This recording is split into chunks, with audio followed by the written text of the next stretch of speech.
एखाद्याची कुंडलीत बघून आजार आहे हे कळतं का? ज्योतिषशास्त्रीय उपाय केल्याने काय होतं तर डोक्यावरचा मार पायावर लागेल, जखम होऊन रक्त येणार असेल तर खरचटण्यावर जाईल. प्रत्येकाकडे स्वतःकडे आपली एक कुंडली असतेच. तर कुठल्या घरात कुठला ग्रह आहे तर मला डायबिटीस होऊ शकतो का, मला हार्ट अटॅक येऊ शकतो का? पण एवढं निश्चित की डायबिटीस हा आजार आपण लोकेट 100% करू शकतो पत्रिकेतनं की ह्याला डायबिटीस होऊ शकतो की नाही. भोग तर भोगायचेच आहेत, कारण ते आपण पूर्वजन्मीचे घेऊन आलो. त्याची तीव्रता कमी करण्यासाठी उपाय असतात. जो झटका पॅरालिसिसवर जाऊन किंवा ब्रेन स्ट्रोक होऊन खूप काही विचित्र घडलं असतं ते एका फिटेवर गेलं, पण जे उपाय केले गेले त्या उपायांनी त्याची तीव्रता कमी झाली. उपाय कोणते? एखादी व्यक्ती समाजामध्ये आपण बघतो की खूप वाईट वागत असते, पण त्याचं काहीच बिघडलं नाही. मग काय रे ज्योतिष आणि मग काय रे कुठला रे देव, असे मला लोक विचारतात. तेव्हा मी त्यांना एवढंच म्हणतो,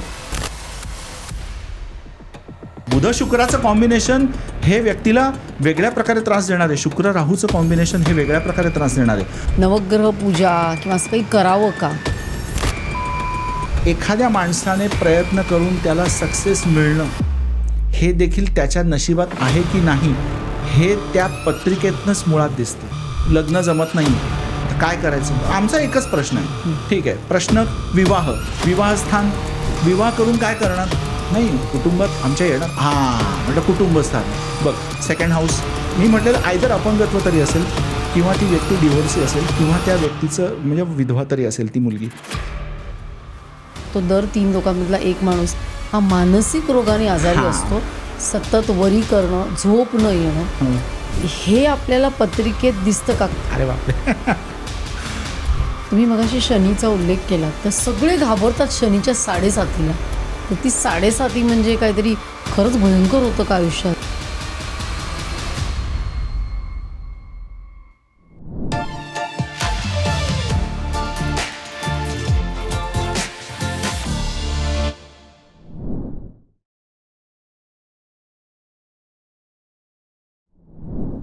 नमस्कार गौरवजी, तुमचं सर्व काहीमध्ये खूप खूप स्वागत आहे.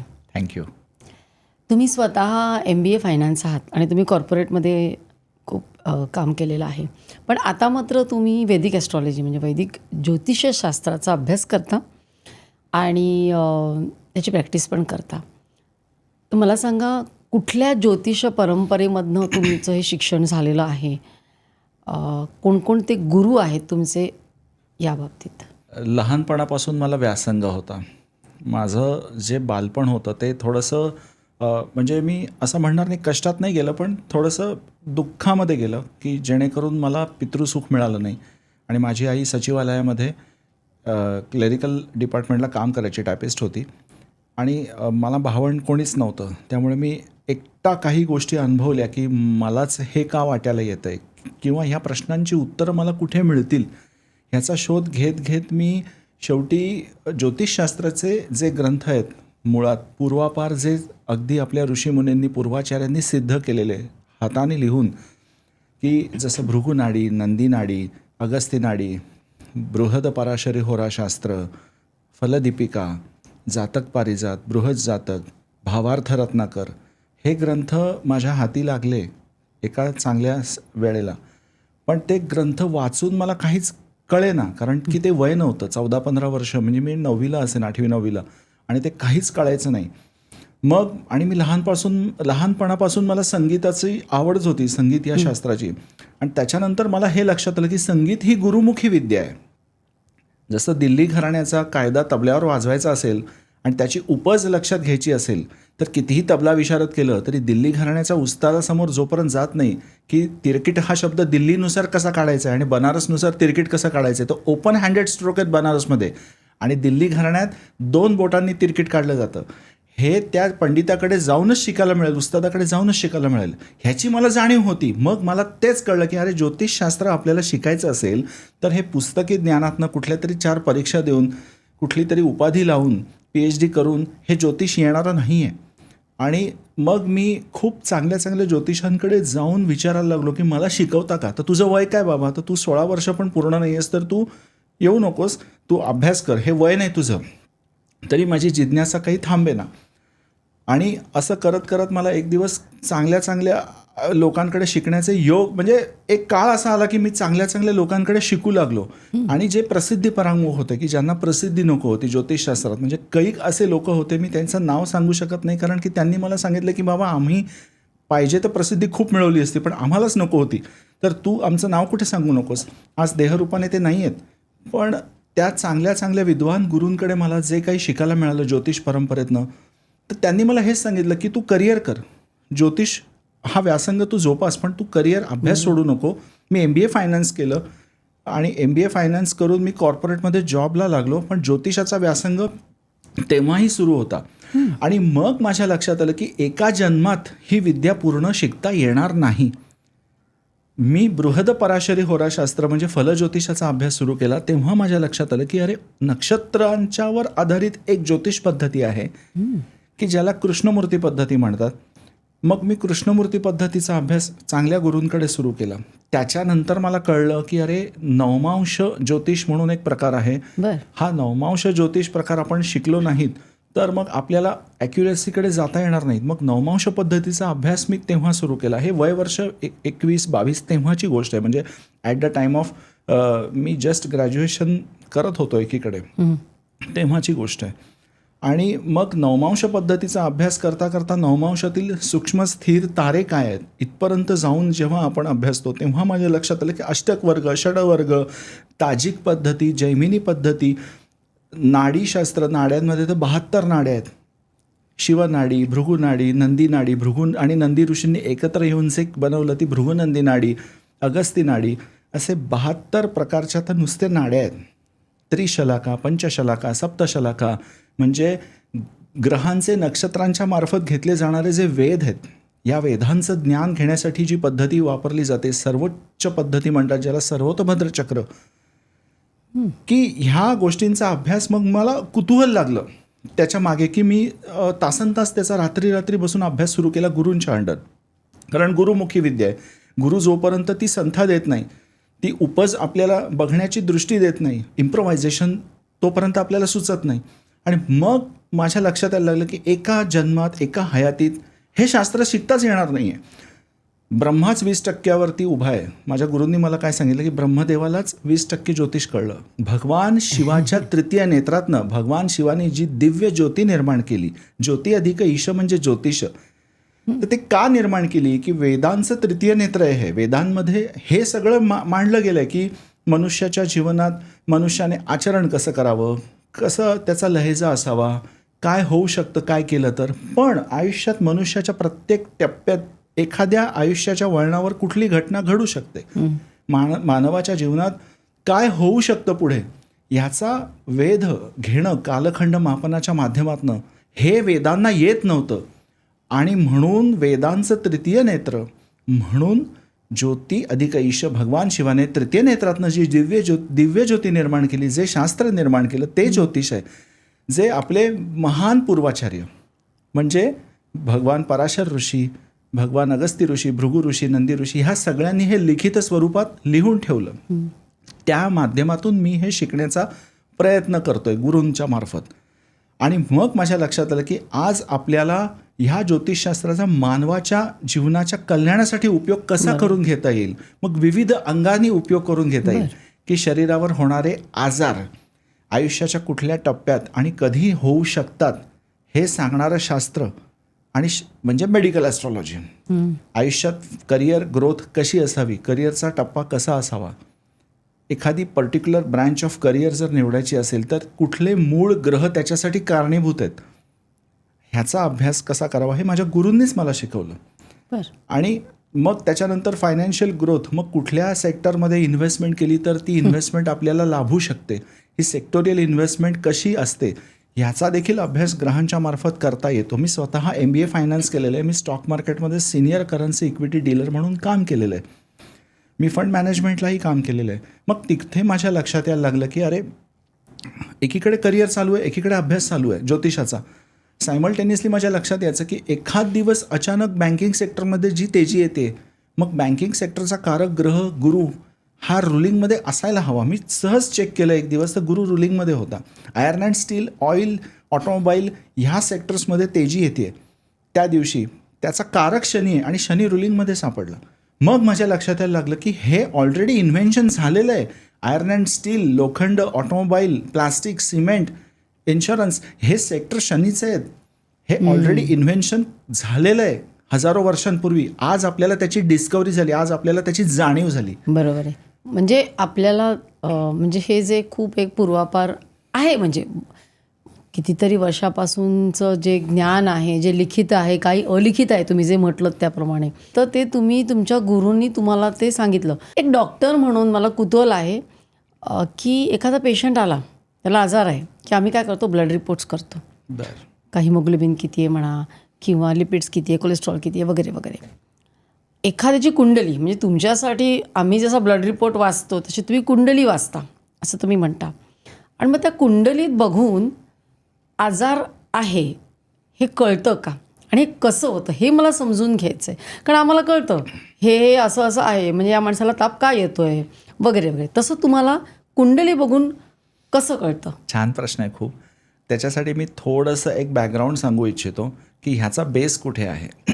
की आजार आहे किंवा काय आहे, तुम्ही जो प्रश्न विचारला तर तो तपासण्यासाठी मुळात ज्योतिषशास्त्राची जी डेफिनिशन आहे, ज्योतिषशास्त्राची व्याप्ती जी आहे, भगवंताने, परमेश्वराने गीतेमध्ये, भगवान श्रीकृष्णाने अध्याय 2 श्लोक 22 याच्यात हे सांगून ठेवलं आहे की वासांसी जीर्णानी यथाविहाय नवानी गृहाती नरोपराणी तथा शरीराणी यथाय जीर्णा न्यन्याती संयाती नवानी देही. ह्याचा अर्थ ज्योतिषशास्त्राचं मूळ तिथे दडलेलं आहे की जसं वासांसी जीर्णानी यथाविहाय, घरटं जुनं झालं की पक्षी घरटं बदलतात. नवानी गृहाती नरोपराणी, घर जुनं झालं की माणसं घर बदलतात. तथा शरीराणी यथाय जीर्णा न्यन्याती संयाती नवानी देही. जेव्हा हे शरीर जुनं होतं तसंच तेव्हा हा आत्मा हे शरीर बदलतो. बरोबर आहे. आणि हाच रूल आहे ज्योतिषशास्त्राचा अभ्यास करण्याचा. जर हा श्लोक नीट कळला तर ज्योतिषशास्त्र माणसाला कळू शकतं. जर हा श्लोक पटवूनच घ्यायचा नसेल, एखाद्याने ठरवलं की मला हा श्लोक पटवूनच घ्यायचा नाही आहे, मी मानतच नाही, आत्मा आणि देह आणि शरीर आज आत्ता ताबडतोब मध्ये मी जगणारा माणूस आहे, त्यांनी ह्या विषयावरती म्हणजे मी कांट हेल्प फॉर हिम. एखाद्याची धारणा बदलण्यासाठी आपण जन्माला आलेलो नाही आहोत. आपण जन्म कशासाठी घेतलेला आहे तर ह्या श्लोकाच्या माध्यमातून ज्योतिष अभ्यासायचं आहे आपल्याला. ही माझी धारणा मी ठेवली आणि ज्योतिष अभ्यासण्याचा प्रयत्न केला. गत जन्मांच्या कर्माचं प्रकटीकरण म्हणजे ह्या जन्माची आपली जन्मपत्रिका, जन्मकुंडली असते. बरोबर, प्रारब्ध. म्हणजे कैक जन्म झाले आपले, कुठल्या जन्मातलं कुठलं कर्म डेबिट म्हणून आज आपल्याला भोगावं लागतंय, ज्याचा त्रास होतोय, आणि कुठल्या जन्माचं कुठलं चांगलं कर्म क्रेडिट म्हणून आपल्या वाट्याला आलंय की जे आपण एन्जॉय करतोय. ह्याचा लेखाजोगा म्हणजेच कुंडली आहे, जन्मपत्रिका आहे. हे जेव्हा मला कळलं तेव्हा मला अजून त्याच्यात इंटरेस्ट आला अभ्यास करण्यासाठी. तुम्ही मला जो आत्ता प्रश्न विचारलात की शरीरावर होणारे आजार हे आपल्याला पत्रिकेतनं आधीच कळतात का, जसं मेडिकल रिपोर्ट्समधनं तुम्हा डॉक्टरांना हे सगळं कळतं. तर 12 घरांची कुंडली आहे. 12 घरांच्या कुंडलीतनं एकेका हाऊसमधनं, एकेका घरातनं आपल्याला 12 12 44 12 म्हणजे 12 144 144 गोष्टी आपल्याला ओव्हरऑल आपल्या पत्रिकेतनं मिनिमम कळू शकतात. मिनिमम एकेका हाऊसमधनं. तर तुमचा प्रश्न जो तुम्ही मला विचारला तो 6ठ स्थानाशी निगडित आहे. 6वं स्थान जे असतं पत्रिकेतलं हे आजारांचं स्थान आहे. अच्छा. ज्याला शत्रुस्थान पण म्हटलंय. आजारासारखा शत्रू नाही. सगळ्यात मोठा मानवी जीवनातला शत्रू कोण आहे माणसाचा, तर आजार. त्यामुळे म्हणून आजार हे शत्रुस्थानावरनं बघतात. त्याच्यानंतर 6व्या स्थानातून काय बघतात तर नोकरी बघतात. आपण कोणासाठी तरी काहीतरी चाकरी करणं, आपण कोणाचे तरी नोकर असणं, म्हणजे आपण कोणाच्या साठी काहीतरी लायबिलिटी ड्यू असणं, हे सगळं 6व्या स्थानावरनं बघतात. म्हणून लोन्स अँड लायबिलिटीज, कर्ज, नोकरी, हे सगळे प्रकार जे आहेत ते आजार, हे सगळं बघतात. अजून काही गोष्टी बघता येतील, पण मला तो विषय मांडायचा नाही आहे आज. तो अल्गोरिदम नाही आहे. तुमच्या प्रश्नाचा थेट उत्तर तिथे दडलेलं असल्याने मी एक त्याला आधार दिला की 6ठ स्थान जे, मग नुसतं 6ठ स्थान न बघता आपल्याला लग्नस्थानही बघायला लागतं. ते कुठलं असतं? लग्नस्थान म्हणजे फर्स्ट हाऊस, विवाह नव्हे. असेंडंट हाऊस, लग म्हणजे चिकटणे, संस्कृत शब्द आहे. पूर्व क्षितिजाला जन्माच्या वेळी जी राशी लग होती म्हणजे चिकटलेली होती ती लग्न राशी, जन्म पहाटे 3ला होऊ दे, दुपारी सकाळी कधीही होऊ दे, काय, जी पूर्वक्षितिजाला जन्माच्या वेळी राशी लग आहे म्हणजे चिकटलेली आहे, उदित आहे, ती लग्न राशी. ते लग्नस्थान ॲसेंडंट हाऊस, तो देह आहे. लग्न म्हणजे आपलं करिअर, लग्न म्हणजे आपला देह, लग्नस्थान म्हणजे आपलं आयुष्याची दोरी किती बळकट आहे का कमकुवत आहे हे सांगणारं स्थान. लग्न म्हणजे आपला सहज स्वभाव, उठणं बसणं, आपल्या सगळ्या जेशर पोशर, आपल्या आयुष्याचं ध्येय, ह्या व्यक्तीची वाटचाल कशी असेल पुढे हे सांगणारं स्थान, प्रमुख स्थान लग्नस्थान आहे.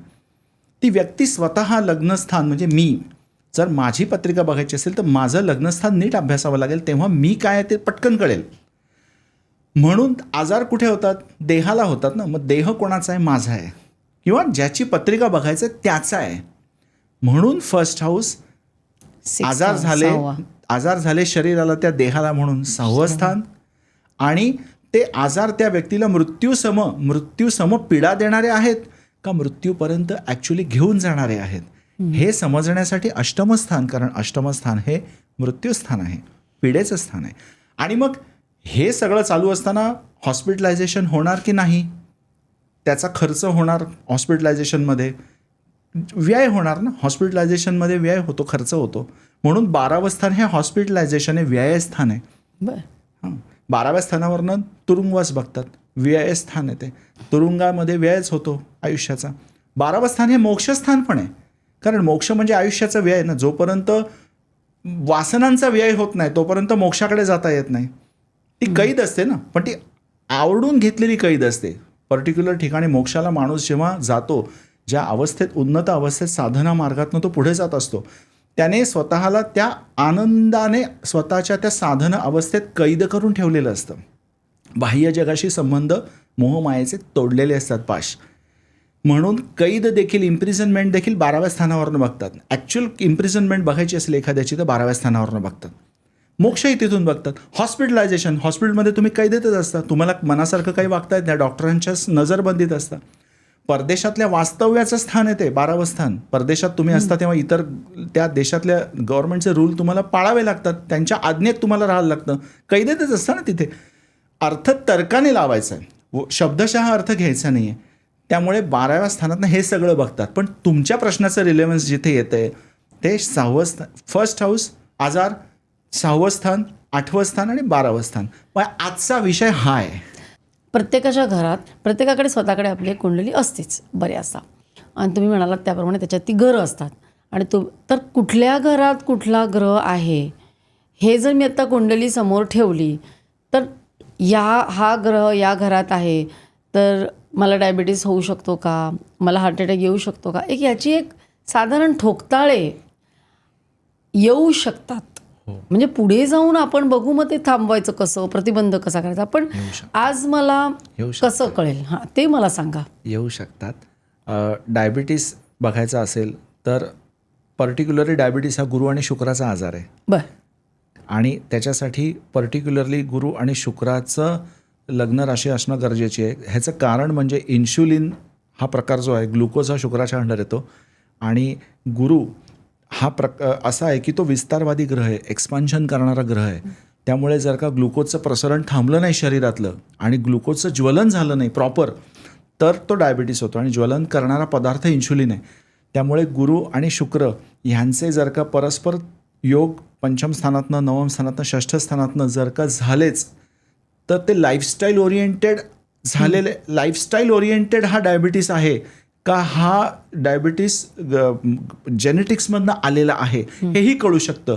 क्रॉनिक लेवलचे जेनेटिक्सचे आजार 8म स्थानातनं बघतो आणि लाईफस्टाईल ओरिएंटेड आजार हे 6ष्ठ स्थानातनं बघतो. काय असतं मग त्या 8व्या स्थानात काय असतं आणि 6व्या स्थानात काय असतं? पर्टिक्युलर पत्रिका टू पत्रिका हे डिपेंड आहे. हे असं पर्टिक्युलरली आपण असं नाही सांगू शकत. पण एवढं निश्चित की डायबिटीस हा आजार आपण लोकेट 100% करू शकतो पत्रिकेतनं की ह्याला डायबिटीस होऊ शकतो की नाही. कारण मंगळ हा अग्नितत्वाचा ग्रह आणि ओव्हरऑल अग्नितत्व हे जर डायबिटीस कंट्रोल करायचं आहे तर पाहिजे. कारण मंगळाच्या अग्नितत्वाने ग्लुकोजचं ज्वलन हे व्यवस्थित होतं. आणि ज्यांचा डायबिटीस कंट्रोलमध्ये असतो, भले तो जेनेटिक्समधनं येऊ नाही तर लाईफस्टाईल ओरिएंटेड येऊ, मंगळाचं अग्नितत्वाचा प्रभाव जर गुरु शुक्रावर प्रॉपर चांगल्या शुभस्थानातनं घडला असेल तर अशा व्यक्तीचा डायबिटीस कंट्रोल असतो. हे तेवढंच सत्य आहे. दुसरा, हार्ट रिलेटेड कार्डिओव्हॅस्क्युलर डिसिजेस जर तुम्ही म्हटलात तर त्याच्यामध्ये ब्लॉकेज येण्याचे चान्सेस किती असतात, काय असतात, एन्जिओप्लास्टी होऊ शकते का, ओपन हार्ट सर्जरीपर्यंत ही केस जाऊ शकते का, तर हेही देखील कळतं. कुठल्या स्थानात, कुठल्या स्थानात म्हणजे कुठला कसं आहे ग्रह की कुठे असू शकतो? मूळ षष्ठस्थान, अष्टम स्थान, हे दोन लग्नस्थान महत्त्वाचे. हं. हे आपल्याला बघायचंच आहे आणि त्या दृष्टीने 12वं स्थान हे बघायचंच आहे. ह्या 4 स्थानांशीच मेडिकल ॲस्ट्रॉलॉजी हा बेस आहे. पंचम स्थान, नवम स्थानाचा विषय नाही हा. हो, पण पंचम स्थान, नवम स्थानी बघायला लागतं. पूर्ण कुंडली व्यवस्थित बघावी लागते. कारण एक ग्रह कुठलं काही करत नाही. परम्युटेशन्स आणि कॉम्बिनेशन्स घेऊन पत्रिकेचं रिडिंग घ्यावं लागतं.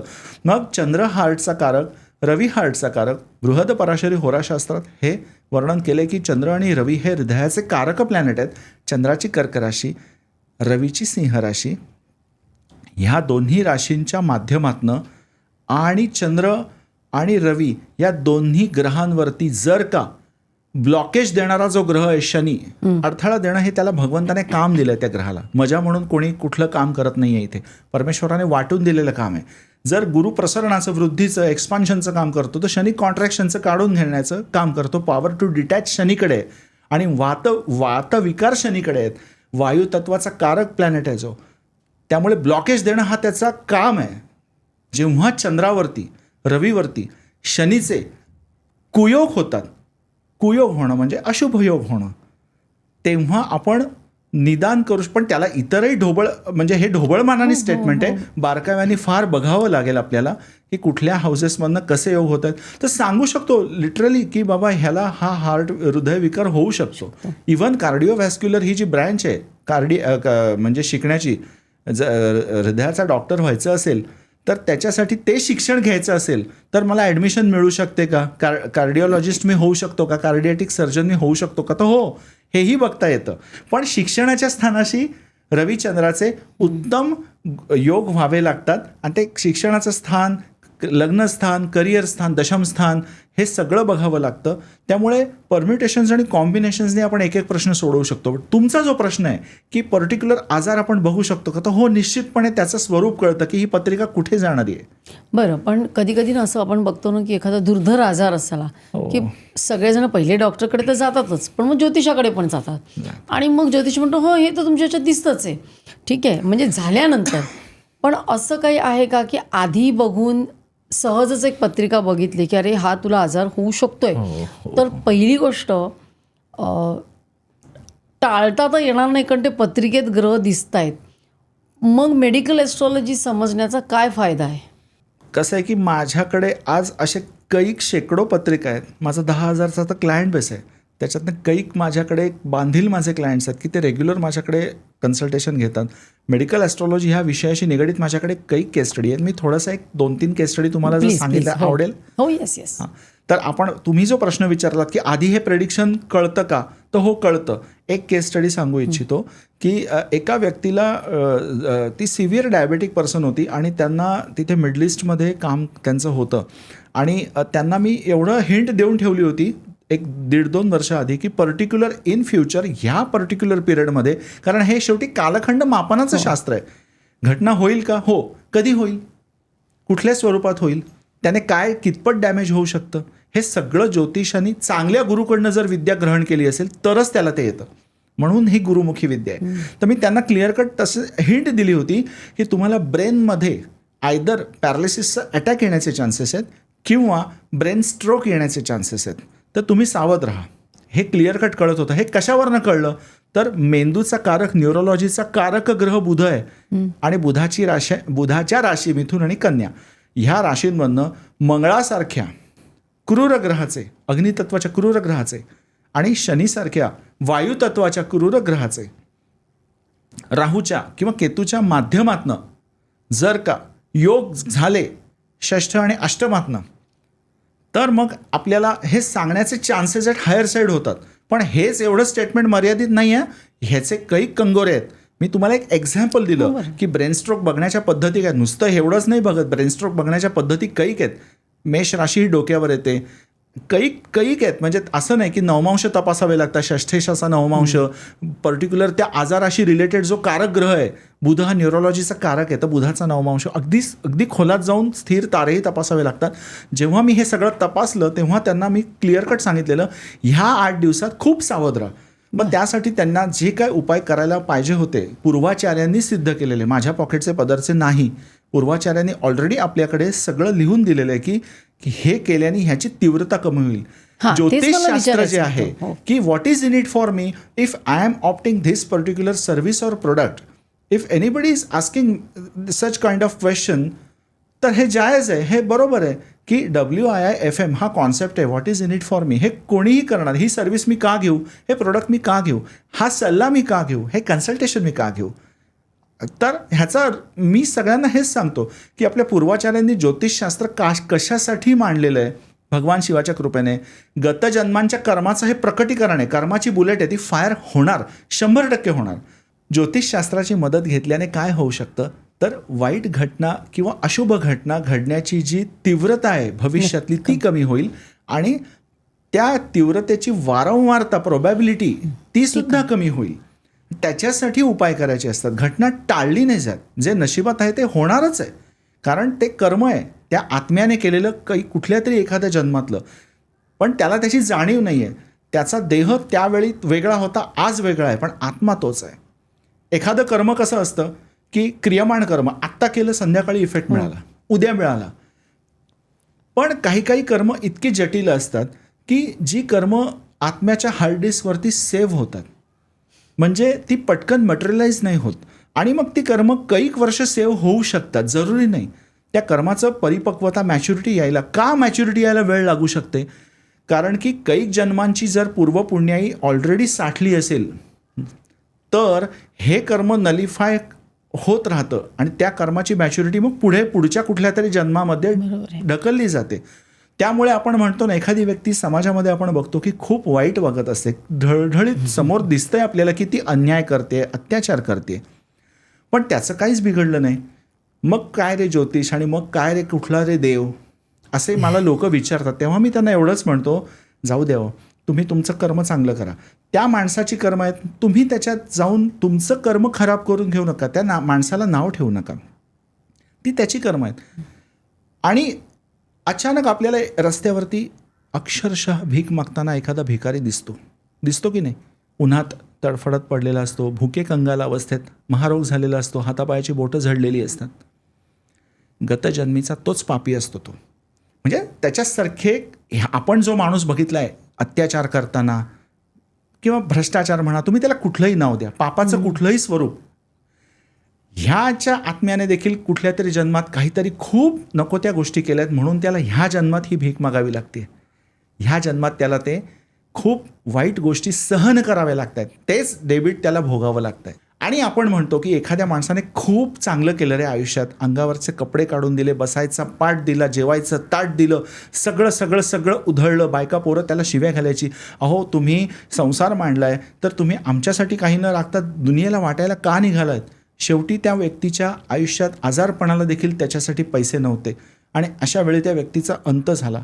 खूप समाजाने हळहळ व्यक्त केली की पुण्यात्मा गेला, खूप चांगला माणूस होता, स्वतःसाठी काही न ठेवता हा जगला आणि असाच गेला बिचारा. आयुष्याचं सुख ह्याला स्वतःला कळलं असेल पण त्याने अनुभवलं नाही कदाचित, पण लोकांचं भलं करायचं सोडलं नाही. आता त्याच्या नशिबाचा तो कॉल होता की त्याने चांगलंच त्याला करायचं आहे, ही त्याची ब्ल्यूप्रिंट, सोलप्रिंट त्याने आधी ठरवून ठेवली होती, म्हणून तो वागला. पण त्याचा तो संचय झाला ना पुण्याचा. मग अचानक मुकेश अंबानीजी किंवा अदानीजी असे मोठमोठे एंटरप्रिनर्स आहेत, मोठमोठे इंडस्ट्रियलिस्ट आहेत किंवा मोठमोठे मंत्री आहेत, राजदरबारी, सरकार दरबारी मोठ्या व्यक्ती आहेत मानापानाच्या, त्यांच्या घरात अचानक एखाद्या नवीन बाळाचा जन्म होतो. तो आत्मा तोच असतो. परमेश्वर त्याला तेच सांगतो, तू एवढं पुण्य केलंयस की आता जा, सुख उपभोग. आणि त्याला अशा लॅविश आयुष्यात, लॅविश जन्मात मिळतो आणि तो पुन्हा त्याचा आयुष्याचा सुख उपभोगायला जे बाकी असतं ते पुन्हा अवतरतो. आत्मा पुन्हा जन्म घेतो.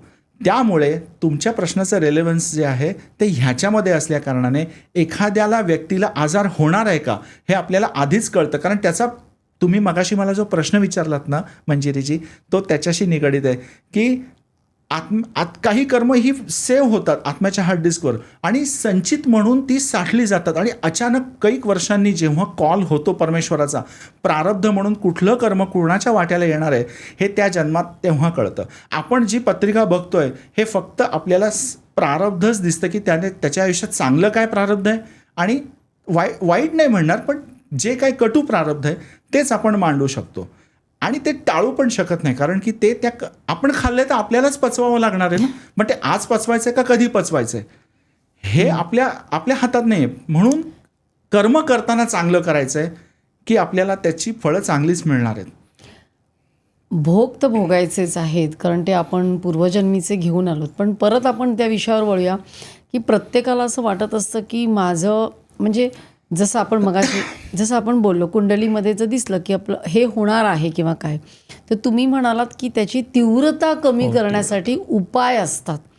मला ह्याच्यामध्ये इंटरेस्ट आहे की चला मला जर डायबिटीस होणारे असं दिसलं, कॅन्सर होणारे दिसलं किंवा मला एखादा काही होणार आहे असं जर वर्तवलं तर मी होणार तर आहेच, म्हणजे मे बी फ्रॅक्चरच्या ऐवजी खर्चटेल मला.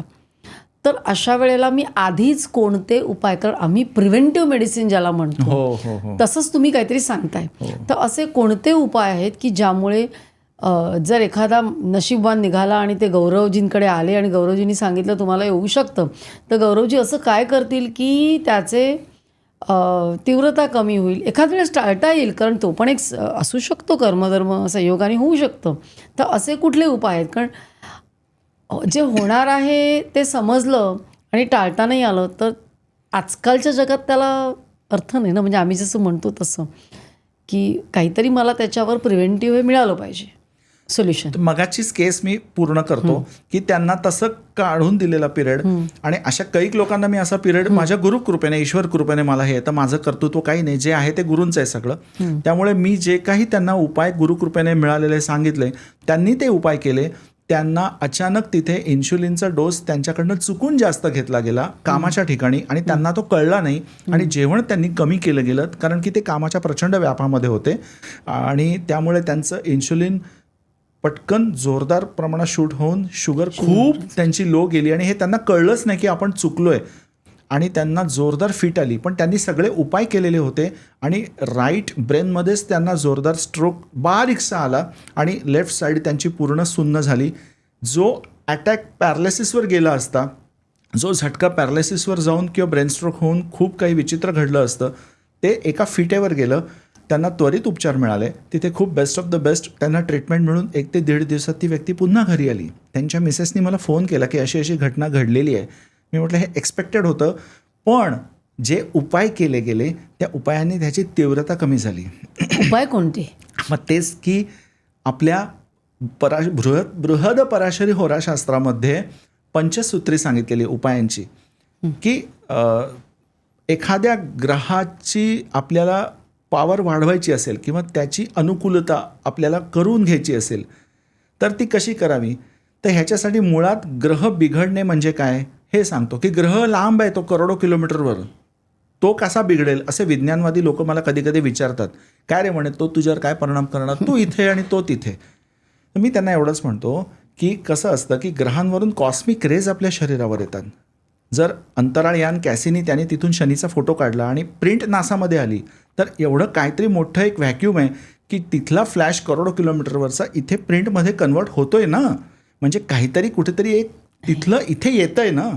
मग तेच कॉस्मिक रेज आहेत की जे तिथला फ्लॅश इथे प्रिंटमध्ये परावर्तित करतायत ना.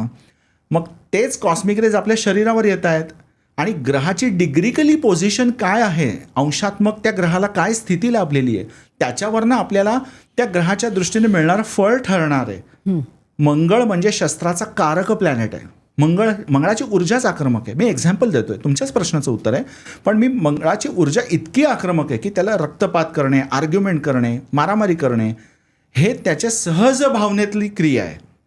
पण आता तीच क्रिया, हे मंगळ म्हणजे शस्त्र आहे, तर त्याचा उपयोग आर्मी, नेव्ही, एअरफोर्स आणि पोलीस डिपार्टमेंटसाठी होणार आहे का मर्डरसाठी होणार आहे, टेररिझमसाठी होणार आहे. शस्त्रक्रियेसाठी वापरली जाणारी जी इन्स्ट्रुमेंट्स असतात त्यांनी एखाद्याचा मर्डर म्हणजे खून देखील होऊ शकतो.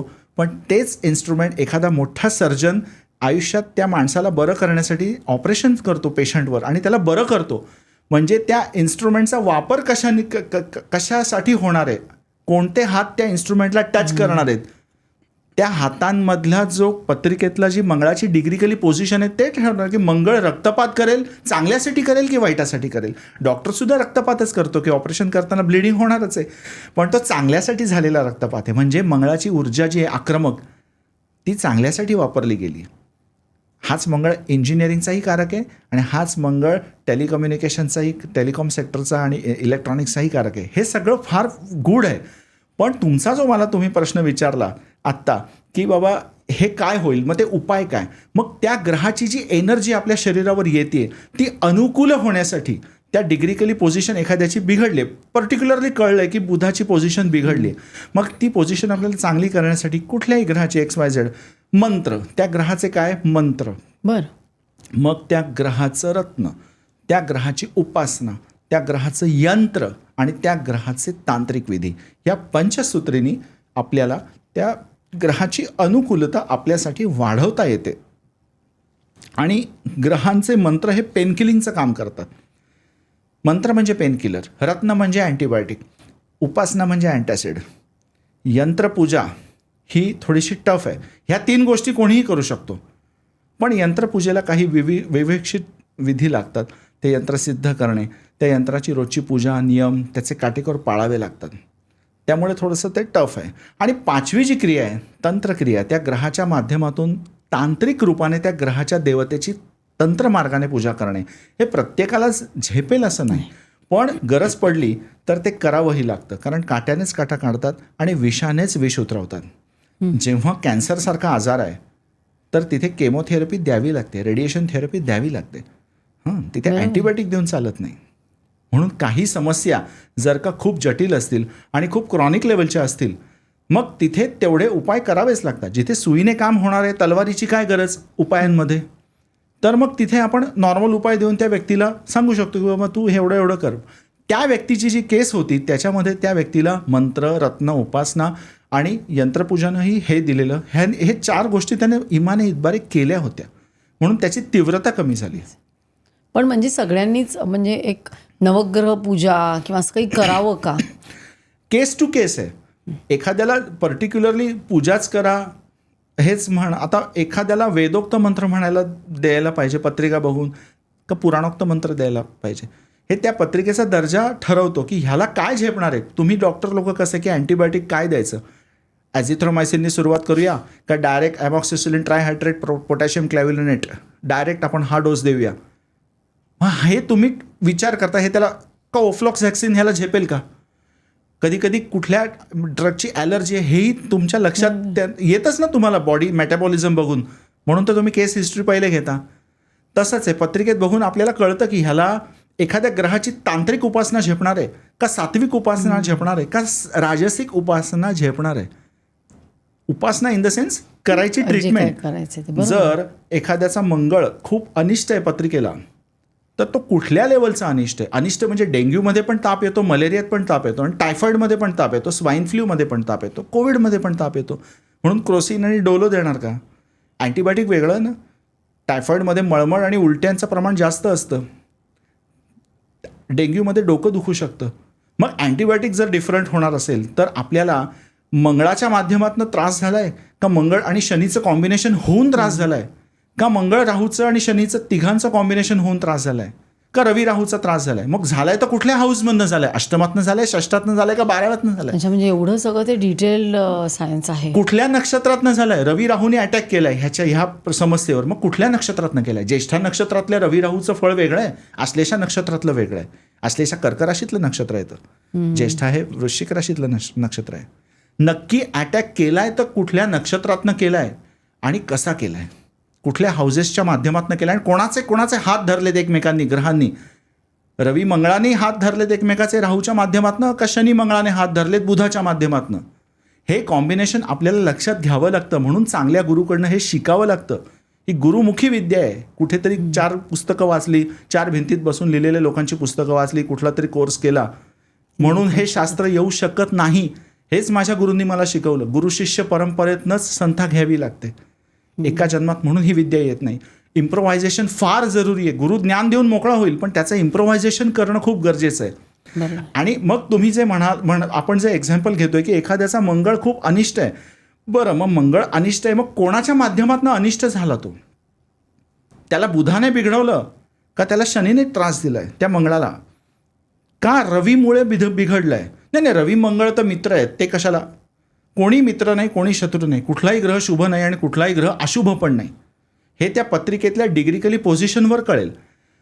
मग ह्या व्यक्तीला मंगळाची सात्विक उपासना द्यायची आहे किंवा सात्विक विधी करायला द्यायचे आहेत उपायांच्या माध्यमातून, का तांत्रिक उपासनेची गरज आहे ह्याला?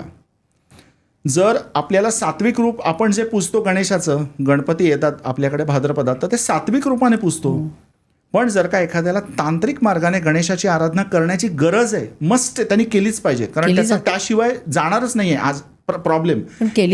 हे हो, तर हे जेव्हा कळून येतं, मग त्याला उच्चिष्ट महागणपतीची आराधना करायला सांगायला लागते. कारण उच्चिष्ट महागणपती म्हणजे निळा गणपती, की ज्याला नागवेलींचा हार पहिले धारण करायला त्यात द्यावा लागतो. सुरुवातच तिथून होते. आणि ही तांत्रिक देवता आहे. हे तांत्रिक रूप आहे गणेशाचं, ते सगळ्यांना नाही झेपणार. देवीची उपासना लाभणार आहे ह्याला. मग कुठली उपासना द्यायची देवीची? क्लिअर कट कळतंय, शुक्र हा देवी उपासनेचा कारक आहे आणि शुक्र बाधित पत्रिका आहे. मग शुक्र कोणामुळे पीडित झाला? रवीमुळे पीडित झाला का राहूमुळे पीडित झाला का बुधामुळे पीडित झाला? बुध शुक्राचं कॉम्बिनेशन हे व्यक्तीला वेगळ्या प्रकारे त्रास देणार आहे. शुक्र राहूचं कॉम्बिनेशन हे वेगळ्या प्रकारे त्रास देणार आहे. मग आता ह्याला देवी उपासना द्यायची आहे तुमच्या. मला तेच, आता तुम्ही देवी उपासना म्हणालात म्हणून मी म्हणते की अशी एखादी कुंडली किंवा पत्रिका बघून अशी एखादी उपासना तुम्ही देता का, की तुम्ही ही अशी पत्रिका आहे, तुम्ही ही उपासना करा कुठल्याही देवीची, देवाची, की ज्यामुळे तुमचं साधारण आयुष्यामध्ये आरोग्य चांगलं राहील? मी सांगतोय की आता ह्याला कळतंय की क्लिअर कट की ह्याला आता देवी उपासना, देवीचं उपाय ह्याला देवीचाच लागणार. शक्तीच्याच मार्गाने ह्याचं प्रॉब्लेम सॉल्व्ह होणार आहे. शक्ती म्हणजे स्त्री आहे ना, स्त्री म्हणजे शक्ती आहे. मग आता ह्याला देवीची कुठली उपासना द्यायची? दुर्गे दुर्गट भारी ही आरती रोज म्हण का नक्की काय म्हण? मग ही झाली सात्विक. एक उदबत्ती लावली, एक हार घातला, 5 पेढे दिले आणि दुर्गे दुर्गट भारी टाळ्या वाजवल्या, जय अंबे माता. हे एखाद्याला लागू पण पडेल जर त्याचा प्रॉब्लेम खूप सोपा असेल तर. सुईने काम होणार आहे तर तलवारीची काय गरज? पण जिथे शुक्र राहूचे मुळात अष्टम स्थानातनं मारक स्थानाशी योग झालेत. I repeat my statement. जर शुक्र राहूचे अष्टम स्थानातनं मारक स्थानाशी योग झालेले, मारक स्थान म्हणजे सप्तम स्थान आणि द्वितीय स्थान, आणि ज्येष्ठा नक्षत्रातनं योग झाले आणि अशुभ शनीची ह्यांच्यावर दृष्टी आहे. क्लिअर कट कळतंय की हा आत्मघातकी योग आहे. आत्मघातकी म्हणजे आत्महत्या नव्हे, स्वतःच्या हाताने स्वतःचं नुकसान करून घेणारी व्यक्ती आयुष्यात. स्वतःच्या हाताने पत्नीला त्रास देणार, स्वतःच्या हाताने संसाराला त्रास देणार, स्वतःच्या हाताने ही व्यक्ती काहीतरी अशा गोष्टी करणार की जेणेकरून ह्याचा ना पैसा राहील, ना हा स्वतः राहील, ना ह्याची स्त्री व्यवस्थित राहील म्हणजे पत्नी. हे क्लिअर कट कळतंय. आता अशा व्यक्तीला आपल्याला जर का ट्रीट करायचं आहे तर त्या व्यक्तीचा तो सोल प्लॅन आहे हे लक्षात पहिले आपण घ्यायचं. तर जन्माच्या आधी ब्ल्यूप्रिंट पूर्ण ठरलेली आहे. ठरवून तो नाही ठरवला, आपल्याला सांगितलेलं आहे की ह्या जन्मात तू ह्या व्यक्तींना भेटणार, ह्या व्यक्ती ह्या टप्प्यात तुझ्या आयुष्यात येणार आणि त्यांचं काम झालं, कार्मिक रिलेशन्स सॅटिस्फाय झाली की त्या व्यक्ती काहीतरी कारण निमित्त करतील, गोल्डन शेक हँड तरी करतील, नाही तर भांडून तंडून तरी जातील, पण काहीतरी होऊन निघून जाणार. हे आधी ठरलेलं आहे. पण हे सगळं त्या व्यक्तीला कळत नाही आहे, कारण त्या व्यक्तीने काहीतरी ह्या जन्मात डेबिट फाईल घेऊन आलाय आणि स्वतःचं नुकसान करून घेणार. हे त्याला त्याचे कार्मिक जोपर्यंत सॅटिस्फाय होत नाही तोपर्यंत त्याला ते ग्रह तसे फळं देणारच आहेत. मग आता करायचं काय? आणि त्याची बायको बिचारी रडत आलेली आहे. हे लाईव्ह झालेले केसेस आहेत अशा. तर त्याची मुलगी रडत आली की प्लीज माझ्या बाबांना काहीतरी ट्रीट करा तुम्ही, आज मला माझ्या बापाची गरज आहे, आज माझी आई उघड्यावर येईल, आमचा संसार उघड्यावर येऊ शकतो, तुम्ही माझ्या बाबांना सुधरवू शकता का? थेट प्रश्न विचारला. त्यांना कळत नाही आहे ते काय करतायत. ते रोज बाहेर खेलीपणा करतायत, ते रोज माझ्या आईला बडवतायत. ही मुलगी 12वीला आहे, शिक्षणासाठीचा पैसा जुगारामध्ये घालतायत. काय करायचं? ती म्हणते मला काही डॉक्टर इंजिनियर नाही व्हायचं, पण मला असं वाटतं की मी MCOM तरी व्हावं, निदान CA इंटर तरी करावं, कुठल्या तरी चांगल्या CAच्या फर्ममध्ये काम करावं, 5-25 हजार रुपये पगार मिळवावा. घरी आई धुणी भांडी करत असेल तर तिला मदत तरी होईल ना, लाईफस्टाईल चेंज होईल, पैसा येईल घरात. इतकं मॅच्युरिटीने ती मुलगी माझ्याकडे रडून रडून बोलते. आई आणि ती, भाऊ लहान आहे आमचा, 8वीला शिकतोय, तुम्ही आमच्या वडिलांना सुधरवू शकता का? इतका थेट प्रश्न जेव्हा विचारला, तेव्हा मला माहिती होतं की ही व्यक्ती काही उपाय करणार नाही, कारण ही व्यक्ती भानात नाही आहे, हिचे वडील.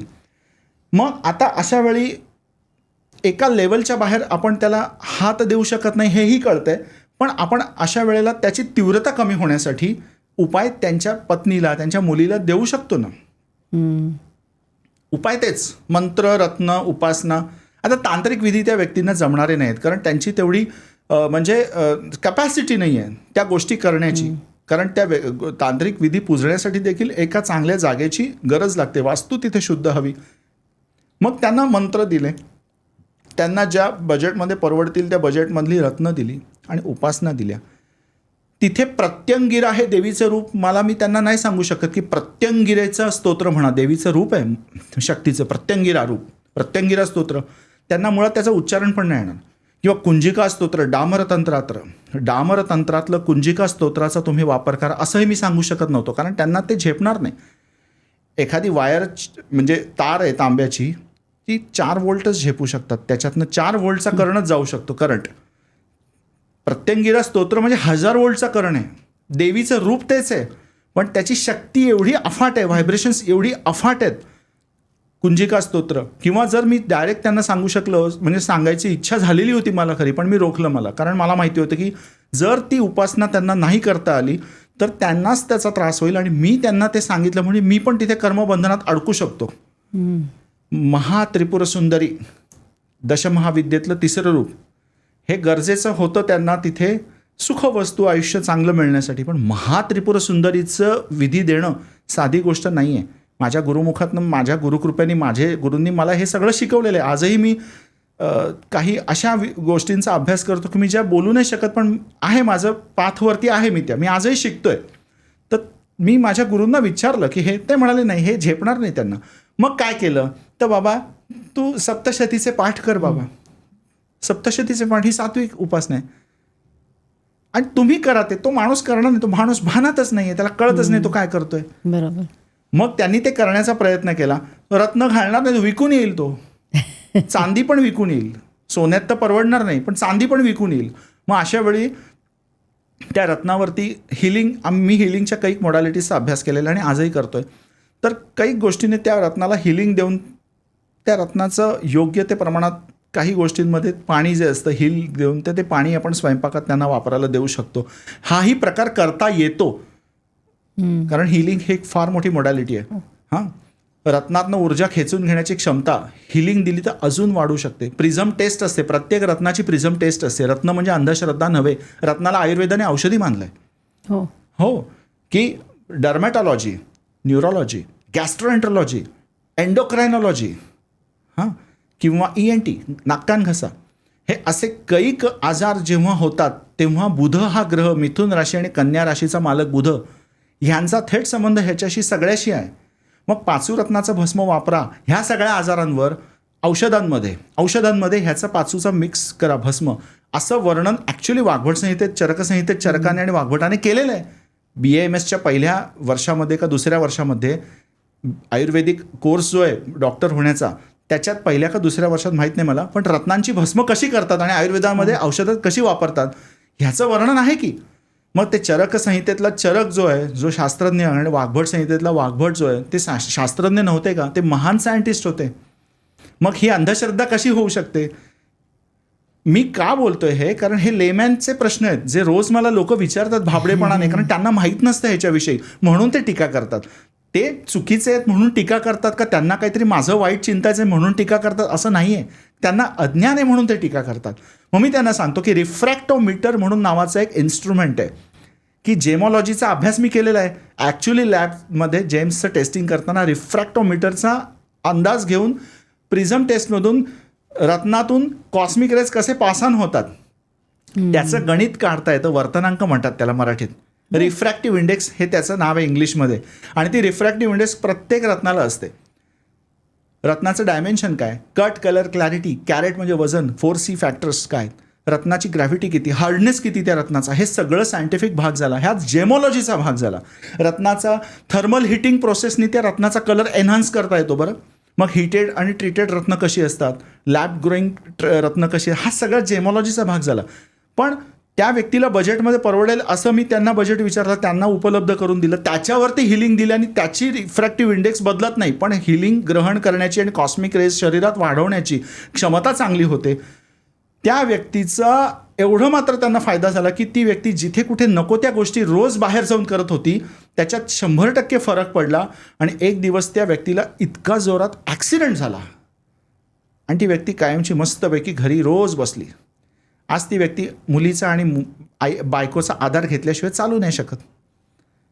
त्यांच्या पथ्यावर पडला ना, इष्टापत्ती झाली ती. वडील आपल्या घराच्या बाहेर जात होता, वडिलाचे सगळे उद्योग बंद झाले आज. आणि तोही माणूस नंतर सुधारला हळूहळू. हे उपाय कंटिन्यू केले. ॲक्सिडेंट झाला म्हणजे काय, चालतो फिरतो घरात सगळं, पण त्याला काही काळ असं बेड रिटर्न करून टाकलं परमेश्वरी त्या शक्तीने की त्याचे ते बाहेरचे उद्योग बंद झाले. पैसा घरात थांबायला लागला कारण त्याचे उद्योग बंद झाले, त्याला बाहेरच जाता येईना. आणि इष्टापत्ती झाली, ती आपत्ती नाही झाली. तो अटॅक चांगल्यासाठी झाला. आणि त्यांनी येऊन मला, म्हणजे मी आता ऑफलाईन कन्सल्टेशन कधीच सोडलं, मी ऑनलाईनच करतो. ते त्यांचा फोन आलेला मला की हो म्हणे बाबांचे सगळे उद्योग बंद झाले आणि पैसा जो बाहेर चाललेला तो सगळा थांबला. म्हटलं तुमची इच्छा पूर्ण त्या देवीने केली, परमेश्वरीने. माझं कर्तृत्व काहीच नाही आहे त्याच्यात, कारण माझ्या गुरुकृपेने हे उपाय मिळाले तेच मी तुम्हाला दिले. तुम्ही हो म्हणे आम्ही सप्तशती वाचतो, त्या रत्नाचं पाणी देतो, ते यंत्रपूजन करायला तुम्ही सांगितलेलं ते सगळे विधी आम्ही व्यवस्थित पाळतो. म्हटलं चांगली गोष्ट आहे, मग करा म्हटलं, फायदा होत असेल तर. ते नेटाने करतायत आणि त्या माणसाला देखील त्याची चूक कळायला लागली.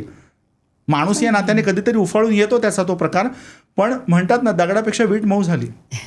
जो डोक्यावरचा मार होता तो पायावर लागला. ज्योतिषशास्त्रीय उपाय केल्याने काय होतं तर डोक्यावरचा मार पायावर लागेल. जखम होऊन रक्त येणार असेल तर खरचटण्यावर जाईल.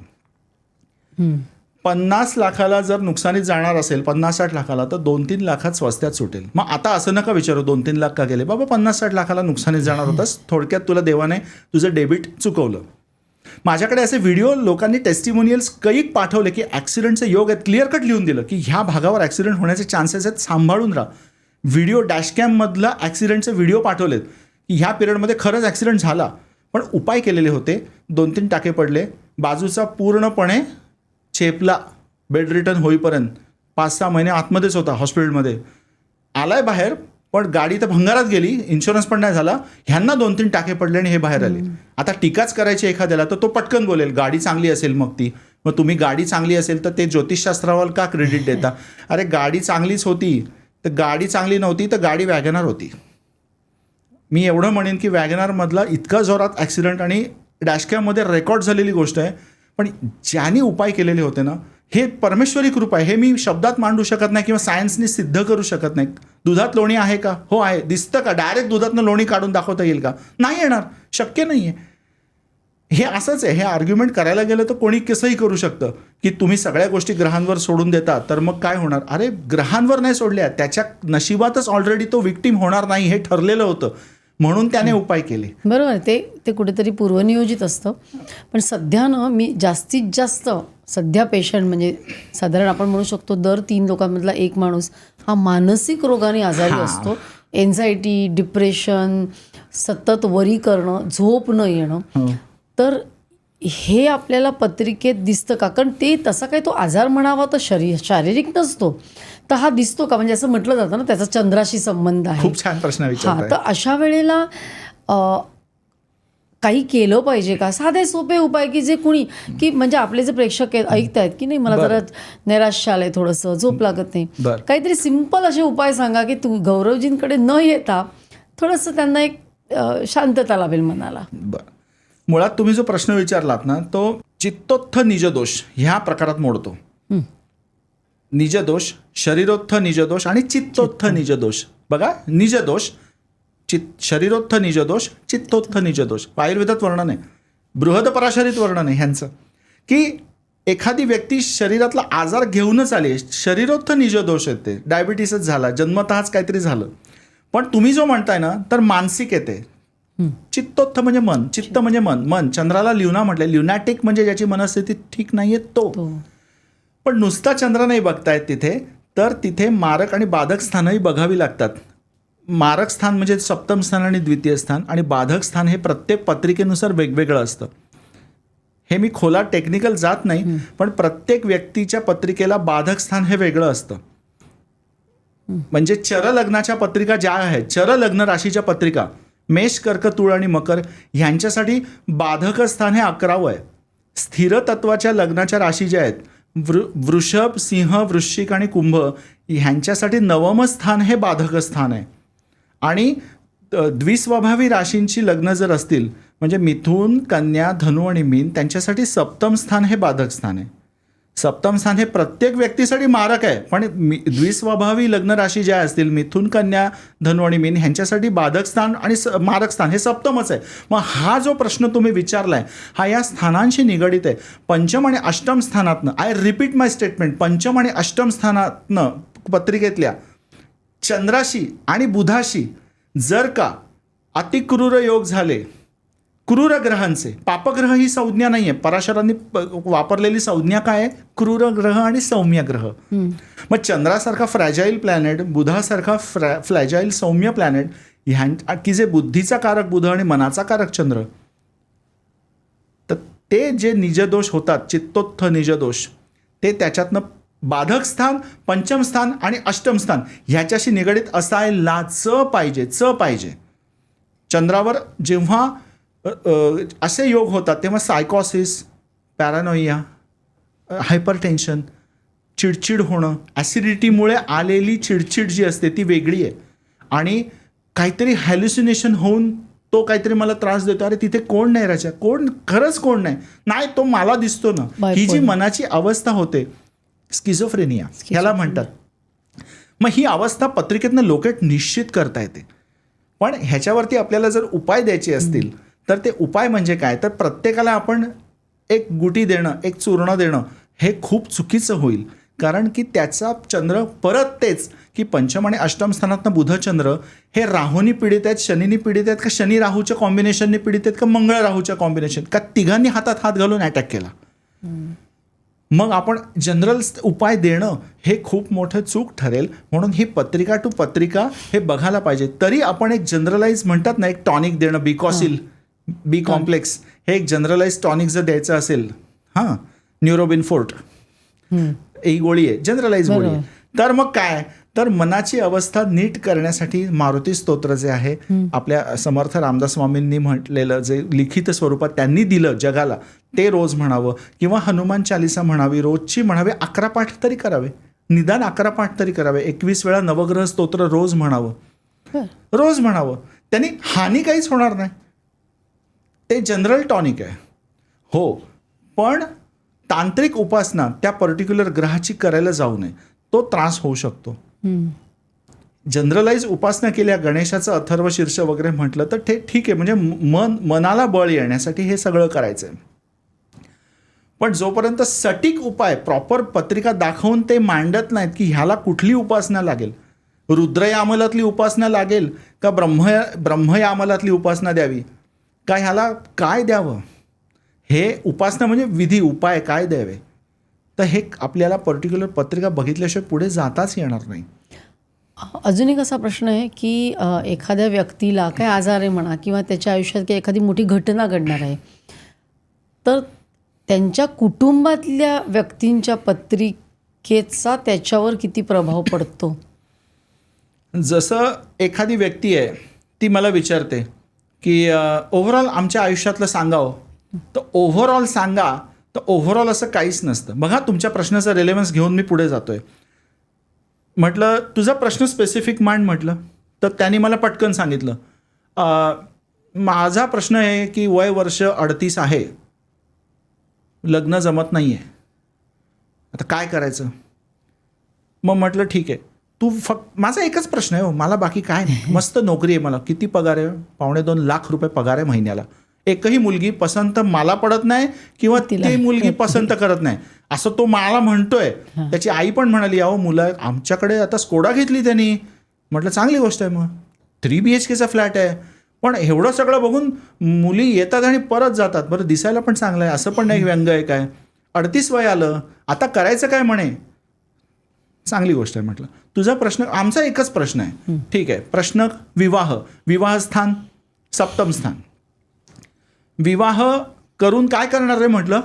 म्हटलं त्याला पटवलं मी, तुझा प्रश्न एकच आहे ना, विवाह करून काय करणार. नाही, कुटुंबात आमच्या येणार. हां म्हटलं कुटुंबस्थान बघ, सेकंड हाऊस. मग मुलगी आणणार कुठे विवाह करून पत्नीला, घरात ना, लॉजवर तर नाही नेणार. हो घरातच आणणार. 3 BHKचा फ्लॅट घेतला ना मी. मग वास्तुस्थान, चतुर्थ स्थान. विवाहाचा आउटकम काय तुझ्या, संतती ना. विवाहाचा आउटकम आहे ना ते, पंचम स्थान, संतती स्थान. बरं सासूरवाडी कशी असेल, पुढचा प्रश्न आईलाच जास्त घाई, ते आईच विचारते ह्याची सासूरवाडी कशी असेल, डोक्याला ताप नसेल ना. मग अष्टम स्थान, सासूरवाडीचं स्थान. एवढं करून त्या मुलीशी पटणार आहे की नाही, का नाही पटणार, का मतभेद होणार. मग मतभेद होणारे असतील आणि शत्रुत्व निर्माण होणारं असेल तर षष्ठ स्थान. मग मतभेद एवढे टोकाला जाऊन कोर्ट मॅटर वगैरे होईल का, पुढचा प्रश्न त्याच्या वडिलांनी विचारला. बघा ॲडव्हान्समध्ये ह्यांचे प्रश्न बघा. मग कोर्ट मॅटरचा विषय तुम्हीच काढलाय, मी नाही काढलाय. कोर्ट मॅटर षष्ठ स्थानातनं बघतात, 6व्या हाऊसमधनं. मग षष्ठ स्थान, भांड्या विकोपाला जातील का, नाही ना, अष्टम स्थान. आणि एवढं करून डिवोर्स नाही ना होणार, एवढं उशिराने लग्न होतं तर. मग 12वं स्थान, काडी मोड, डिवोर्स. पूर्ण पत्रिका बघावी लागली ना. प्रश्न एकच होता. आता तुम्ही जो प्रश्न विचारलाय की विवाहाचं काय म्हणजे, तर मी म्हटलं तुझ्या संतती स्थानाशी आणि स्त्री सौख्याच्या स्थानाशी रिलेटेड अशा काही गोष्टी आहेत की ज्या तुझ्या पत्रिकेतल्या वडिलांची पत्रिका किंवा आईची पत्रिका जर असेल तर हे दिसायला हरकत नाही, दिसायलाच पाहिजे. मी आग्रह नाही पण हरकत नाही. तर म्हटलं तुमची पत्रिका आहे का, तर ते म्हणाले पत्रिका हो आहे म्हणे, अंदाजाने असेल म्हणाले आहे. तर मी म्हटलं मला फक्त बघू, तुमची इच्छा असेल तर, नाहीतर नाही. त्यांच्या पत्रिकेमध्ये संततीचा कारक ग्रह गुरु, जसं भ्रातृसौख्याचा कारक मंगळ, आईचा कारक चंद्र, वडिलांचा कारक रवी, स्त्रीचा कारक शुक्र, मामा मावशी आत्या बुधावरनं बघतात. बुध शुक्र बहिणीचा कारक. बघा नाती ठरलेली आहेत ग्रहांची. त्यांच्या संततीचा कारक ग्रह गुरु जो आहे ना, तो पूर्णपणे शनीच्या युतीमध्ये होता आणि अष्टमस्थानी होता. जर संततीचा कारक ग्रह गुरु अष्टमात असेल आणि वंशाचा कारक, आय रिपीट माय स्टेटमेंट, वंश रवीवर न बघतात, संतती गुरुवर न बघतात, आणि केंद्रयोग आहे रवी शनी गुरुचा, म्हणजे तुम्हाला संततीविषयी सतत काही ना काहीतरी काळजी असणार. हे तुमच्या पत्रिकेचं निदान आहे, संतती स्थानाशी रिलेटेड केलं गेलेलं. मग बरोबर आहे की आहे की ह्याची काळजी आम्हाला, ह्याच्याच ह्यानी झोप नाही लागत आजकाल, खूप त्रास होतो, टेन्शन येतं, हा नको ते काय करून बसायला नको. म्हटलं थांबा, तुम्ही एक प्रश्न विचारलात ना मला की मग म्हटलं ह्याचं रिलेव्हन्स दिसतंय, म्हणजे हे कुठेतरी हे प्रकरण त्या हिशोबात जाणार आहे. तर तुम्हाला आता हे असे उपाय करा म्हटलं, लवकर तुमच्या आयुष्यात विवाह योग होणे नाही. कारण जर शनीचं कारकत्व एखाद्या हाऊसशी रिलेटेड आलं तर त्या हाऊसशी रिलेटेड घटना पोस्टपोन व्हायला लागतात किंवा तिथे व्यत्यय येतो किंवा त्या उशिराने घडतात किंवा चिघळून कंटाळा येऊन शेवटी विरक्ती येते त्या गोष्टीसाठी.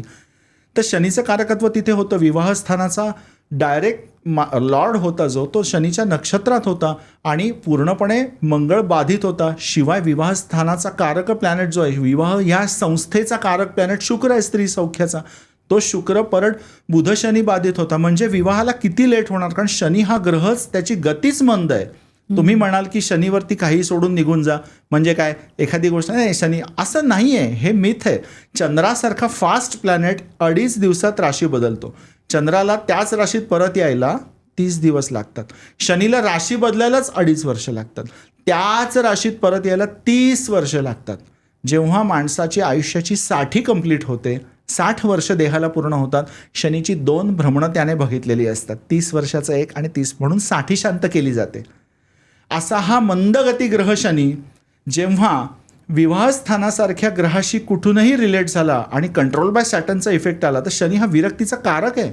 कंटाळा येतो एखाद वेळेस, खिचपत पडली, व्यक्ती मृत्यूच येत नाही, वयवर्ष 92-93, घरचे वाट बघतायत की कधी जाणार गृहस्थ, ते व्यक्तीसुद्धा मरण मागत असते की अरे सुटणार कधी ती, पण नाही होत सुटका.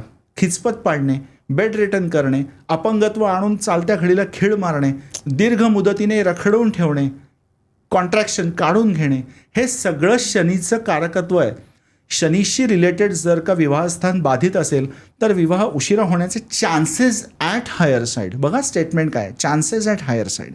मग मी त्याला म्हटलं की अरे तुझं 38शी पार व्हायला लागेल, 39च्याही पुढे 40च्या आसपास लग्न होण्याचे चान्सेस आहेत, घाई नको करू, होईल. पण एखादी अशी व्यक्ती तुझ्या आयुष्यात येईल की ज्या व्यक्तीच्या आयुष्यात बरंच काही आधी होऊन गेलेलं आहे, अशीच व्यक्ती तुला टिकेल. पटायचं असेल, करायचं असेल तर ते तुझी इच्छा आहे. मी ह्याच्याशी लग्न करू का, मी डिवोर्स घेऊ का, मी लिव्ह इनमध्ये राहू का, असे प्रश्न जेव्हा विचारतात मी सरळ हात जोडतो. बाबा, बिईंग अन ॲस्ट्रॉलॉजर आम्हाला कोणाच्याही पॉवर ऑफ अटर्नी आम्हाला दिलेली नाही, तू काय कर किंवा काय नाही. आणि खरंच 2-2.5 वर्षांनी त्यांचा पुन्हा फोन आला की मी म्हटलेलं आयदर अपंगत्व तरी असेल त्या मुलीत, किंवा ती व्यक्ती डिवोर्सी असेल, किंवा त्या व्यक्तीचं म्हणजे विधवा तरी असेल ती मुलगी, 3पैकी एक. कारण अपंगत्व शनीच्या अंडर येतं, डिवोर्स मॅटर कोर्ट मॅटर होऊन शनीच्या अंडर येतो.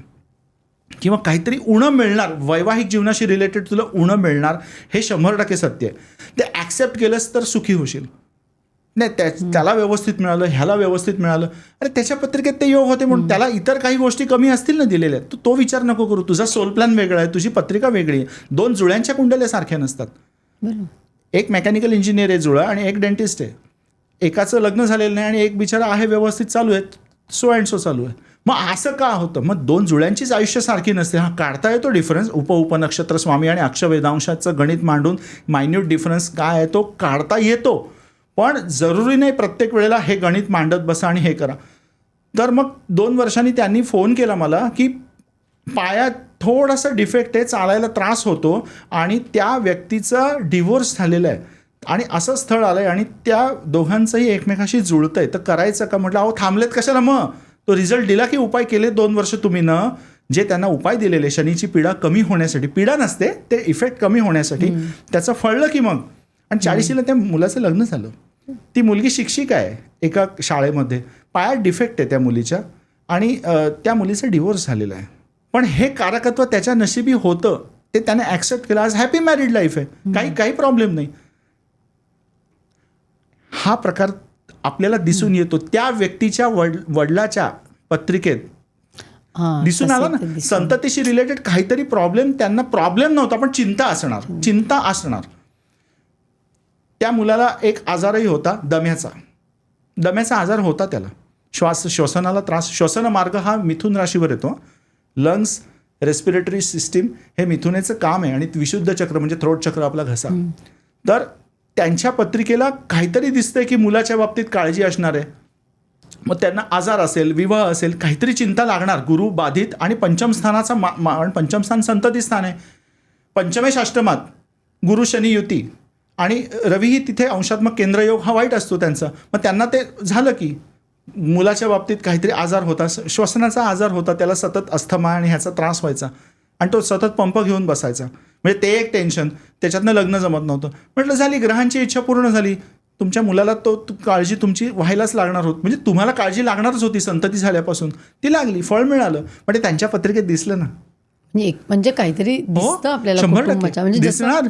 आम्ही म्हणतो ना की अनुवंशिक, म्हणजे जीन्स कसे कॅरी होतात तसंच ती पत्रिकेमधनं कॅरी होतच असतात. एकाच्या बहिणीच्या बाबतीत मी हा प्रश्न विचारलेला, त्यांनी मला पत्रिका दाखवायला आले आणि त्यांनी काही बहिणीचा विषय पण काढला नव्हता. पण मी बुध आणि शुक्र हे बहिणीचे कारक प्लॅनेट आहेत. बुध अंशात्मकरित्या आश्लेषा या नक्षत्रात कर्क राशीत पूर्णपणे राहूच्या युतीत होता. मी त्याला थेट, आणि त्याच्यावरती शनीची पूर्णपणे मंगळाच्या नक्षत्रातनं दृष्टी होती, अशुभ दृष्टी. मी त्याला एवढंच विचारलं, मेंदूशी रिलेटेड बहिणीला काही आजार आहे का? मी थेट प्रश्न विचारला. तो म्हणाला काही आजार नव्हता, पण ऑन ऑफ अ सडन तिला ॲक्सिडेंट झाला. ॲक्सिडेंटमध्ये तिच्या डोक्याला मार लागला आणि तेव्हा तिला मेंदूत क्लॉट झाला आणि तेव्हापासून तिला म्हणजे एक साईड तिची अशी आक्रसली गेली आणि तिला बोलायला वगैरे चालायला त्रास होतो. पण ती हॅपीली जगते, ती जगते. पण हे तुम्ही जे बोलताय ना ते दिसून येत आहे. कारण अष्टम स्थानातनं त्याच्या योग झाले. अष्टम स्थान अपघाताचं आहे, बुध शुक्र बहिणीचे कारक आहेत. तो म्हणाला हो, डोक्याशी रिलेटेड तिला प्रॉब्लेम झाला आणि ती आता तिला म्हणजे त्रास होतो व्यक्त व्हायला वगैरे. ती नॉर्मल लाईफ नाही जगू शकत, तिचं लग्न नाही झालं, त्यामुळे तिची सगळी जबाबदारी त्याच्यावर आहे. पण तो हॅपीली तिला सांभाळतो, तिला काहीही होऊ देत नाही. बायकोला तो दम देतो की हिला काय त्रास झाला तर याद राख म्हणे, पण ती हॅपीली जगते त्याच्याकडे. पण हे त्याच्या पत्रिकेतनं दिसून येतं ना. म्हणजे हे तुम्ही जे बोललात ना ह्याचे योग आहेत. अजून एक मी तुम्हाला हे एक्झाम्पल देतो, कारण हे खूप सुंदर एक्झाम्पल आहे. एक नास्तिक माणूस आहे आणि तो माझ्या आयुष्यात असाच आलेला होता, म्हणजे क्लायंटच्या मार्फत. आणि मी कोणाचा राग नाही करत, कारण तो नास्तिक आहे, तर त्याची धारणा आहे मी त्याला म्हणजे हटकलंच पाहिजे की तू आस्तिक बन, अशी माझी काही धारणा नाही. आणि तो बाजूला संभाषण आमचं ऐकत होता नुसतं. त्याच्यानंतर म्हणाला, ज्योतिष वगैरे काय नाही रे, कर्म स्वतःचं महत्त्वाचं, हे आम्हाला पटत नाही. मी म्हटलं ठीक आहे बाबा, ठीक आहे, राहू दे. त्याच्यानंतर ज्याच्याशी रिलेटेड तो माणूस होता त्याचं आणि माझं डिस्कशन चांगलं चालू होतं. आणि त्याची पत्रिका बघून, आणि तो माझा क्लायंट होता, आलेला, ओळखत काय नव्हतं, तो आलेला असाच. ही खूप वर्षापूर्वीची गोष्ट आहे. आता मी ऑफलाईन घेत नाही, मी ऑनलाईनच कन्सल्टेशन घेतो, कारण माझ्या गुरूंनीच मला आज्ञा दिली की आता ऑनलाईनच गौरव, बघू नको ऑफलाईन. काही वर्षापूर्वीची गोष्ट आहे, झाली असतील 12-14 वर्ष. तेव्हा मी त्याला थेट प्रश्न विचारला, पहिल्यांदाच आलेला तो. म्हटलं काय हो, म्हटलं तुमच्या भावाला जोरदार काही लोखंडाशी रिलेटेड अपघात झालाय का? भावाची तब्येत कशी आहे तुमच्या, किंवा भावाविषयी काही सांगू शकाल का? तर तो म्हणाला, अचानक माझ्या पत्रिकेवरून तुम्ही भावाचा विषय का काढलात? नाही म्हटलं, काढायला नाही पाहिजे होता का, माफ करा म्हटलं, मला विचारावंसं वाटलं म्हणून मी विचारला.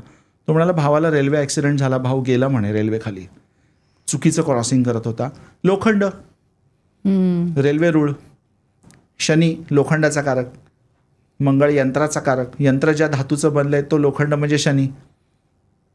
शनी मंगळाचे तृतीय स्थान भावंडाचं, मंगळ भावंडाचा कारक प्लॅनेट आहे. अष्टमाशी रिलेटेड जोरदार योग झाले. त्याच्या पत्रिकेवरून मी त्याला एकच प्रश्न विचारला, तुझा भाऊ बरा आहे का, म्हणजे भावाशी रिलेटेड मला काही सांगू शकतोस का, काही लोखंडाशी रिलेटेड काही ॲक्सिडेंट झाला होता का? तो म्हणाला, भाऊ गेला म्हणे, हो ॲक्सिडेंट झाला त्याला. हे दिसतं का? म्हटलं दिसतं, म्हणूनच तर विचारला ना. म्हटलं, तो माणूस मात्र चाट पडला.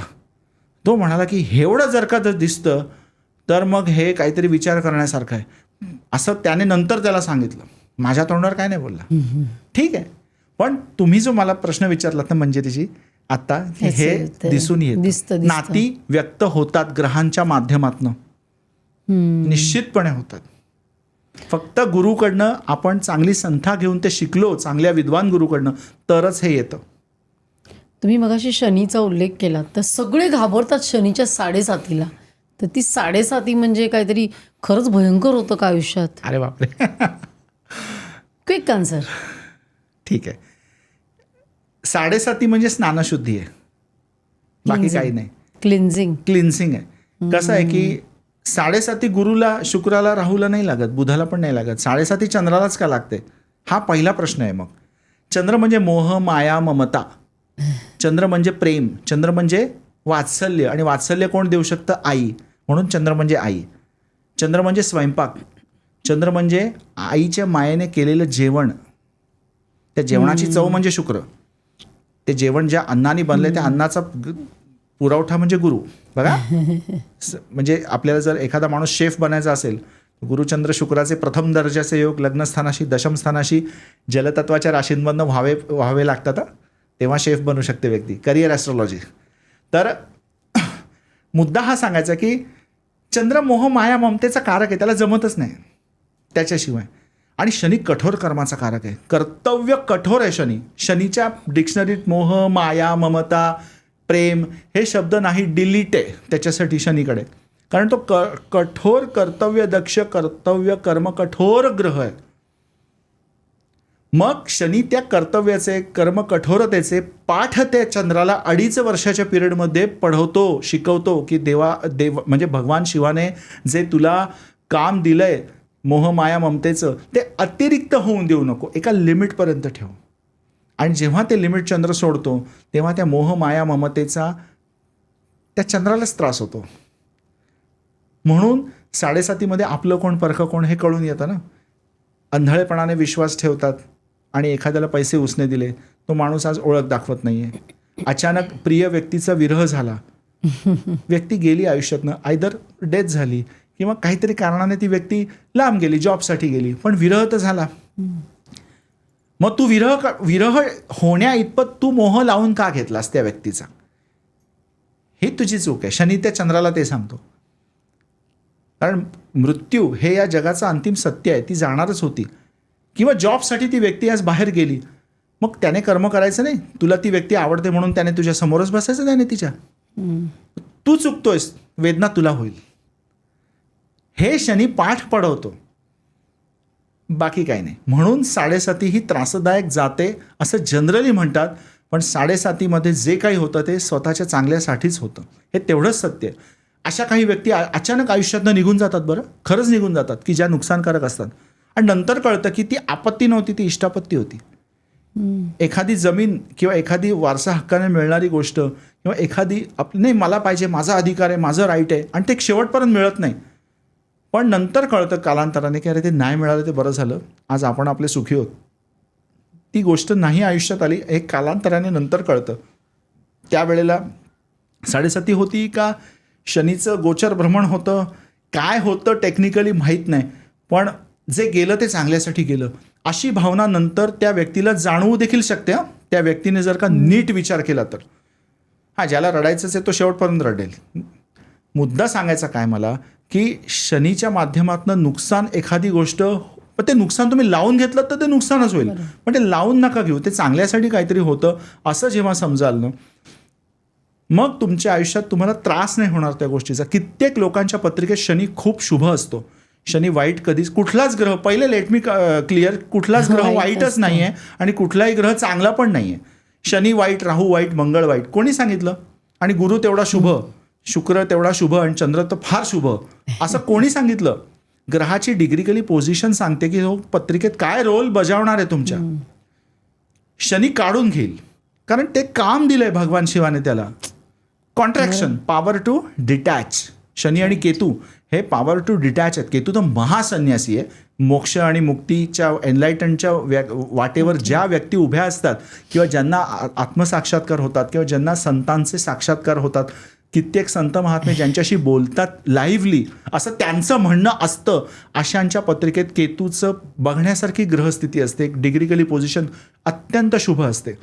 इतरांसाठी तुम्ही अरे काय हे शनी केतू प्रेतशाप योग, कोणी सांगितलं शनी केतू प्रेतशाप योग? हो आहे, पण ह्याच्यासाठी ते वरदान आहे. अरे फार मोठमोठे संत महात्म्यांचं दर्शन ह्याला झालेलं असावं देखील, किंवा एखाद्या मोठ्या संताची सेवा केली ह्याने कुठल्या तरी जन्मात, म्हणून ती त्याला विरक्ती आली आणि ती विरक्ती त्याने अंगीकारलेली आहे. ते त्याच्यासाठी संसार वगैरे हे विषय उलट, आणि त्याला त्या विरक्तीत आनंद वाटतोय. तुम्ही असा दृष्टिकोन का नाही बघत? मोठमोठ्या संतांच्या पत्रिका बघा, पत्रिकेतली केतूची पोझिशन बघा, गुरुची आणि शनीची पोझिशन बघा. आनंदाने स्वीकारलेली ती ध्यानावस्था असते. ह्या हो आणि ही त्यांना नको असतं. त्यांना ते स्मशानात केलेल्या साधना, एकांतात राहून केलेले ध्यानधारणा, ह्याच्यातच त्यांना आनंद मिळत असतो. मग ते एकांतात करणे, स्मशानात जाऊन ध्यान जप करणे, आनंदाने ती अवस्था निजानंदी जेव्हा टाळी लागते ती अवस्था जगणे, ह्याचा कारकच तो शनी केतू आहे. मग तो कुठला ग्रह कोणासाठी वाईट आहे हे आपण असं सांगू शकत नाही. गुरुला वृद्धीचं काम दिलंय. प्रसरण म्हणजे गुरु म्हणजे वृद्धी. दोघांचे 4 हात करायचे, दोनाचे म्हणजे विवाह करायचा आहे, गुरुबळ पाहिजे. दोघांचे 3 होणं गरजेचं आहे का? बरं, संतती योग तपासा. गुरु, कारण कुटुंबातली वाढ आहे ना शेवटी ती. गुरु म्हणजे वाढ, संतती कुटुंबात आली म्हणजे वाढ, बायको कुटुंबात आली म्हणजे वाढ. मग गुरु जर का वृद्धीचा कारक आहे, तर जर पत्रिकेला गुरु अशुभ असेल, असं कसं गुरु कसा अशुभ असेल? हो आहे ना, बृहद पराशरी होराशास्त्रात लग्न राशीचे शुभाशुभ ग्रह कसे तपासावे हे प्रकरण सेपरेट दिलेलं आहे. लग्नाचे शुभाशुभ, लग्न म्हणजे परत विवाह, नव्या लग्नस्थान ॲसेंडंट हाऊस. मग जर वृषभ, तूळ, मकर ह्या राशीची लग्न असतील तर गुरु अशुभ आहे त्यांना. मग असा गुरु त्याचा रोल नाही सोडणार वृद्धी करण्याचा, कारण त्याला फक्त वृद्धीच करायची काम दिलंय. पण तो नको ती वृद्धी करून ठेवेल. तो अशी काहीतरी वृद्धी करून ठेवेल की त्या व्यक्तीचं नुकसान होईल, कारण त्याला रोल नेगेटिव्ह आहे त्या पत्रिकेत. आणि शनी कॉन्ट्रॅक्शन करण्याचं सोडणार नाही, कारण शनीकडे ते काम आहे कॉन्ट्रॅक्शन करणं, काढून घेणं. चांगल्यासाठी काहीतरी असं काढून घेईल शनी की त्याचं भलं होऊन जाईल. अजून एक म्हणजे लोक हल्ली फार म्हणतात काळं सर्पयोग, खरंच असतो का तो? आणि तो वाईट असतो का? बरं, ह्या प्रश्नाचं उत्तर द्यायच्या आधी प्रश्नाचं एकच छोटं मी स्टेटमेंट सांगतो की गुरु जर वृद्धी करणार असेल तर अनकंट्रोलेबल ग्रोथ ऑफ सेल्स म्हणजे ट्युमर म्हणजे कॅन्सर हा गुरुचा आजार आहे. आणि क्षय करणे हा शनीचा आजार आहे. पण कशासाठी क्षय झाला, कशासाठी हे झाला, तर हे सगळं म्हणून मला म्हणायचं काय होतं की कुठलाही ग्रह वाईट नाही, चांगला नाही. तर 7.5 ही कित्येक लोकांना आयुष्यात भरभराट झाली 7.5मध्ये, खूप भरभराट झाली, कारण शनी शुभ आहे पत्रिकेत.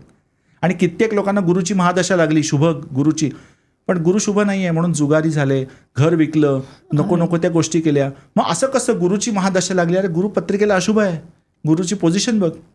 हे त्या प्रश्नाचं पूर्ण उत्तर झालं. आता तुम्ही मला जो प्रश्न विचारलात की काळसर्पयोग वगैरे, तर काळसर्प हा शब्द वेदांमध्ये तर कुठे नाही आहे असं कैक लोक म्हणतात. म्हणजे आता मी त्याच्यावरती कॉन्ट्राडिक्शनमध्ये जाणार नाही, कारण आपले ज्योतिर्भास्कर जयंतराव साळगावकर यांनी, म्हणजे ते फारच मोठे ज्योतिषी होते आणि गणेश तंत्रविद्या त्यांना येत होती आणि गणेशाचं सुप्रीम तंत्र त्यांनी सिद्ध केलं होतं.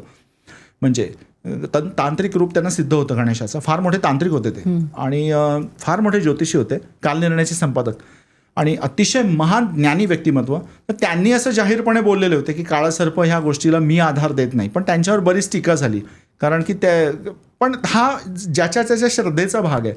काळसर्प शांती, काळसर्प योग करायलाच पाहिजे का नाही करायला पाहिजे? तर पाहिजे असेल तर कोणी करावं, पण ते केल्यानेच आयुष्यात काहीतरी भलं होईल असं जर का स्टेटमेंट कोणाला द्यायचं असेल तर मी त्याला सपोर्ट नाही करणार. ज्याला कोणाला सपोर्ट करायचं आहे त्यांनी करा. कारण की काळसर्प योगाची शांती आणि नारायण नागबळी हे विधी करून देखील माझ्याकडे कैक लोक आलेले आहेत की हो आम्ही शांती झालेली आहे हो आमची. मग म्हटलं काय प्रॉब्लेम आहे, मग अजून 2 वेळा शांती करून घ्या. मग तुमच्या मनाची हौस नसेल फिटली तर. नाही आमची नक्षत्र शांती झाली, आमचं हे झालं आहे, आमचं ते झालं आहे. म्हटलं मी त्या शांतीवर टीका नाही करत आहे. माझ्याही आईनी माझे काळसर्प, नारायण नागबळी सगळं करून घेतलं, लहानपणी सगळं झालेलं आहे, 4-4 वेळा करून घेतलं, एकदा नाही हौस फिटली तर. म्हटलं मी त्या विधीला काही नावं नाही ठेवते. बरं मी जाहीरपणे बोलतो तुमच्या पॉडकास्टवरती की नारायण नागबळी आणि काळसर्प विधी ह्यांना मी नाव नाही ठेवते, पण ते केल्याने त्या व्यक्तीचा प्रॉब्लेम सॉल्व्ह व्हायलाच पाहिजे प्रत्येक वेळेला, हे जरुरी नाही असं मी तरी मानत नाही. कारण माझ्या गुरूंनी मला जसं शिकवलं तसं मी सांगणार. मग काही वेगळ्या गोष्टी कराव्या लागतात. कोणाचा होत असेल पटकन, एकदा नारायण नागबळी विधी केला, कालसर्प शांती केली. एखाद्याचं मी म्हटलं ना की जनरल अँटीबायोटिक दिलं, जनरल सेफ्रोडॉक्सामाइननी काम झालं, पण तिथे एक हायर लेवलचं अँटीबायोटिक द्यायची गरजच नाही पडली. पण कधी कधी कॉम्बिनेशननी उपाय करावे लागतात, मग इतर काही गोष्टी कराव्या लागतात. मग ते तसं झालं. एक शेवटचा आणि महत्त्वाचा असा प्रश्न की गुरुबद्दल आपण वारंवार बोलतोय. आमच्या गुरूंनी जे आम्हाला शिकवलं आहे, माझे गुरु आहेत मैत्री दादाश्रीजी, की माणूस जन्माला येतो तेव्हा एक दैविक कृपा प्रत्येकजण घेऊन येतो, म्हणजे अगदी कितीही तो कसाही असला तरी. आणि एक जे नशीब कुंडली जे घेऊन येतो आपण, नशीब घेऊन येतो. आणि उरलेलं असतं आपलं फ्री विल. आपण आज काय कर्म करतो, कार्य करतो आणि त्याचे कॉन्सिक्वेन्सेस ते भोगायला लागतात. तर हे फ्री विल आहे हे सुद्धा समजलं पाहिजे लोकांना. कारण जे नशीब असतं, जे घेऊन आलेलं असतं ते फार थोडं आहे, पण आपण आपली सगळी एनर्जी त्याच्यावरच घालतो की हे मी करेक्ट केलं तर माझं अख्खं आयुष्य सेट होईल. हा एक पहिला प्रश्न आहे. आणि दुसरं म्हणजे आपण आत्ता काय करतोय त्याच्याकडे आपण लक्ष देत नाही. हां माझ्या पत्रिकेत असं आहे, मी ते कसं फिक्स करू, पण तू तुझं आत्ताचं पण आयुष्य फिक्स कर, ते काय. आणि दुसरं म्हणजे गुरुकृपा जर झाली तर गुरुसुद्धा सगळं काही बदलून टाकतात. ग्रह, त्याची कृपादृष्टी किंवा काय आहे. तुमचा काय अनुभव आहे? निश्चितपणे मला आवडेल ह्या प्रश्नाचं उत्तर द्यायला. खूप माझ्या मनाच्या जवळचा प्रश्न तुम्ही विचारलात. तुम्ही जे म्हणताय की म्हणजे हा जो प्रश्न आहे तुमचा, हा एक जनरल लेमॅनचा प्रश्न आहे, तो तुम्ही जनमानसाच्या वतीने तुम्ही विचारलेला आहे. आणि मला हे उत्तर द्यायला आवडेल की प्रत्येक गोष्ट नशिबावर सोडून द्यायची का, की बाबा नशीब माझे, एखादा म्हणतात नशिबातच आहे रे, काय करणार का काय. मग ती ग्रहस्थिती आहे का. मग कोणी काय काय म्हणतात की नाही बाबा आम्ही आमचं नशीब आमच्या हाताने घडवलं. बघा पहिले आपण ह्या मुद्द्याकडे येऊ आणि तो सेकंड पार्ट जो आहे गुरुकृपा आणि ते बदलतात का, हा आपण जरा नंतर बघू. मला पहिल्या प्रश्नाचं उत्तर देण्याचा प्रयत्न करतो मी. फ्री विल किंवा मग सगळंच नशिबावर सोडलं तर मग तू काय कामाचा. सगळंच जर का देवालाच करायचं होतं, नशिबाला करायचं, तुला जन्माला का घातला मग, असं आपण म्हणतो ना. मग करलो दुनिया मुठ्ठी में, माझ्या मुठीत माझं कर्म, माझ्या प्रयत्नाने मी प्रयत्नवादी, मी काय प्रतिगामी, पुरोगामी, काय काय लेबलं लावतात त्याला. विज्ञाननिष्ठ, मंगळावर माणूस पोहोचला. माझं एकच म्हणणं आहे की एखाद्या माणसाने प्रयत्न करून त्याला सक्सेस मिळणं हे देखील त्याच्या नशिबात आहे की नाही हे त्या पत्रिकेतनंच मुळात दिसतं की हा प्रयत्नवादी राहून देखील त्याला सक्सेस मिळणार आहे का हा विक्टिमच राहणार शेवटपर्यंत. नशीब साथ देईल की नाही. नशीब साथ देईल की नाही, म्हणजे 20% जरी असलं ते तरी सुद्धा एखाद्याच्या, मी ह्याच्यासाठी ना एक सुंदर एक्झाम्पल देऊ इच्छितो की एका व्यक्तीला ग्लायोब्लास्टोमा GBM 4th ग्रेडचा ट्युमर झाला. माझ्याकडे ती क्लायंट होती, लेडी होती. त्या लेडीला मी 5 ते 6 वर्ष आधी सांगितलेलं तो आजार होण्याच्या. ग्लायोब्लास्टोमा GBM म्हणजे हा मेंदूचा कर्करोग झाला ना मॅडम तुमच्या भाषेत, मेडिकल सायन्सच्या भाषेत. आणि तो 3rd to 4th ग्रेडचा ट्युमर येण्याचे chances at very higher side मेंदूमध्ये, ते पण उजव्या भागामध्ये. हे मी त्या व्यक्तीच्या सुनेसमोर सांगितलेलं होतं की हे होणार आहे. आणि त्या व्यक्तीने तिथे कानाडोळा केला. नाही म्हणे असं डॉक्टर काय मग ओस पडलेत का, डॉक्टरांकडे आम्ही हां म्हणजे डॉक्टरांकडे जाऊ किंवा हे असे आर्ग्युमेंट करायला लागली.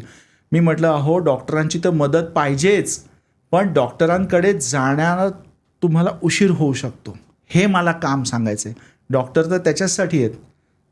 ते नसतील तर मग जग वाचणारच नाही. वैद्यकशास्त्र आहे म्हणून आज आपण आहोत जिवंत. धन्वंतरींनीच कृपा केली आणि म्हणून तर डॉक्टर जन्माला घातले.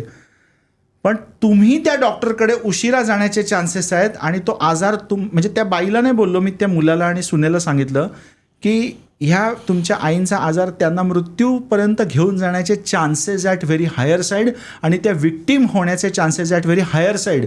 का मग त्या वाचू नाही शकणार का. म्हटलं बघा वाचू नाही शकणार का, तर त्यांना विक्टीम होऊन त्या सक्सेस रेशो कमी आहे, म्हणजे त्यांच्या नशिबातच नाही आहे ते की त्यांना ते त्यांना बुद्धीच नाही होणार आहे तिथे जाऊन ट्रीटमेंट घ्यायची. त्या सिम्पटम्स इग्नोर करणार.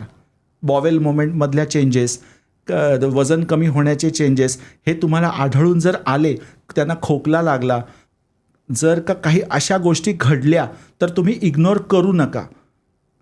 आणि त्यांना नंतर कॅन्सर तो झाला, मेंदूचा कर्करोग, उजव्या मेंदूत गाठ आली. आणि त्यांच्या सुनेने आणि मुलांनी फोन केला होता की 3 ते 4 वर्षांनी की हे घडलं. हे खरी घडलेली घटना आहे. मी नाव नाही सांगू शकत आज त्यांचं, पण ही घडलेली घटना आहे. म्हणजे मेडिकल ॲस्ट्रॉलॉजीने हे प्रेडिक्ट केलं.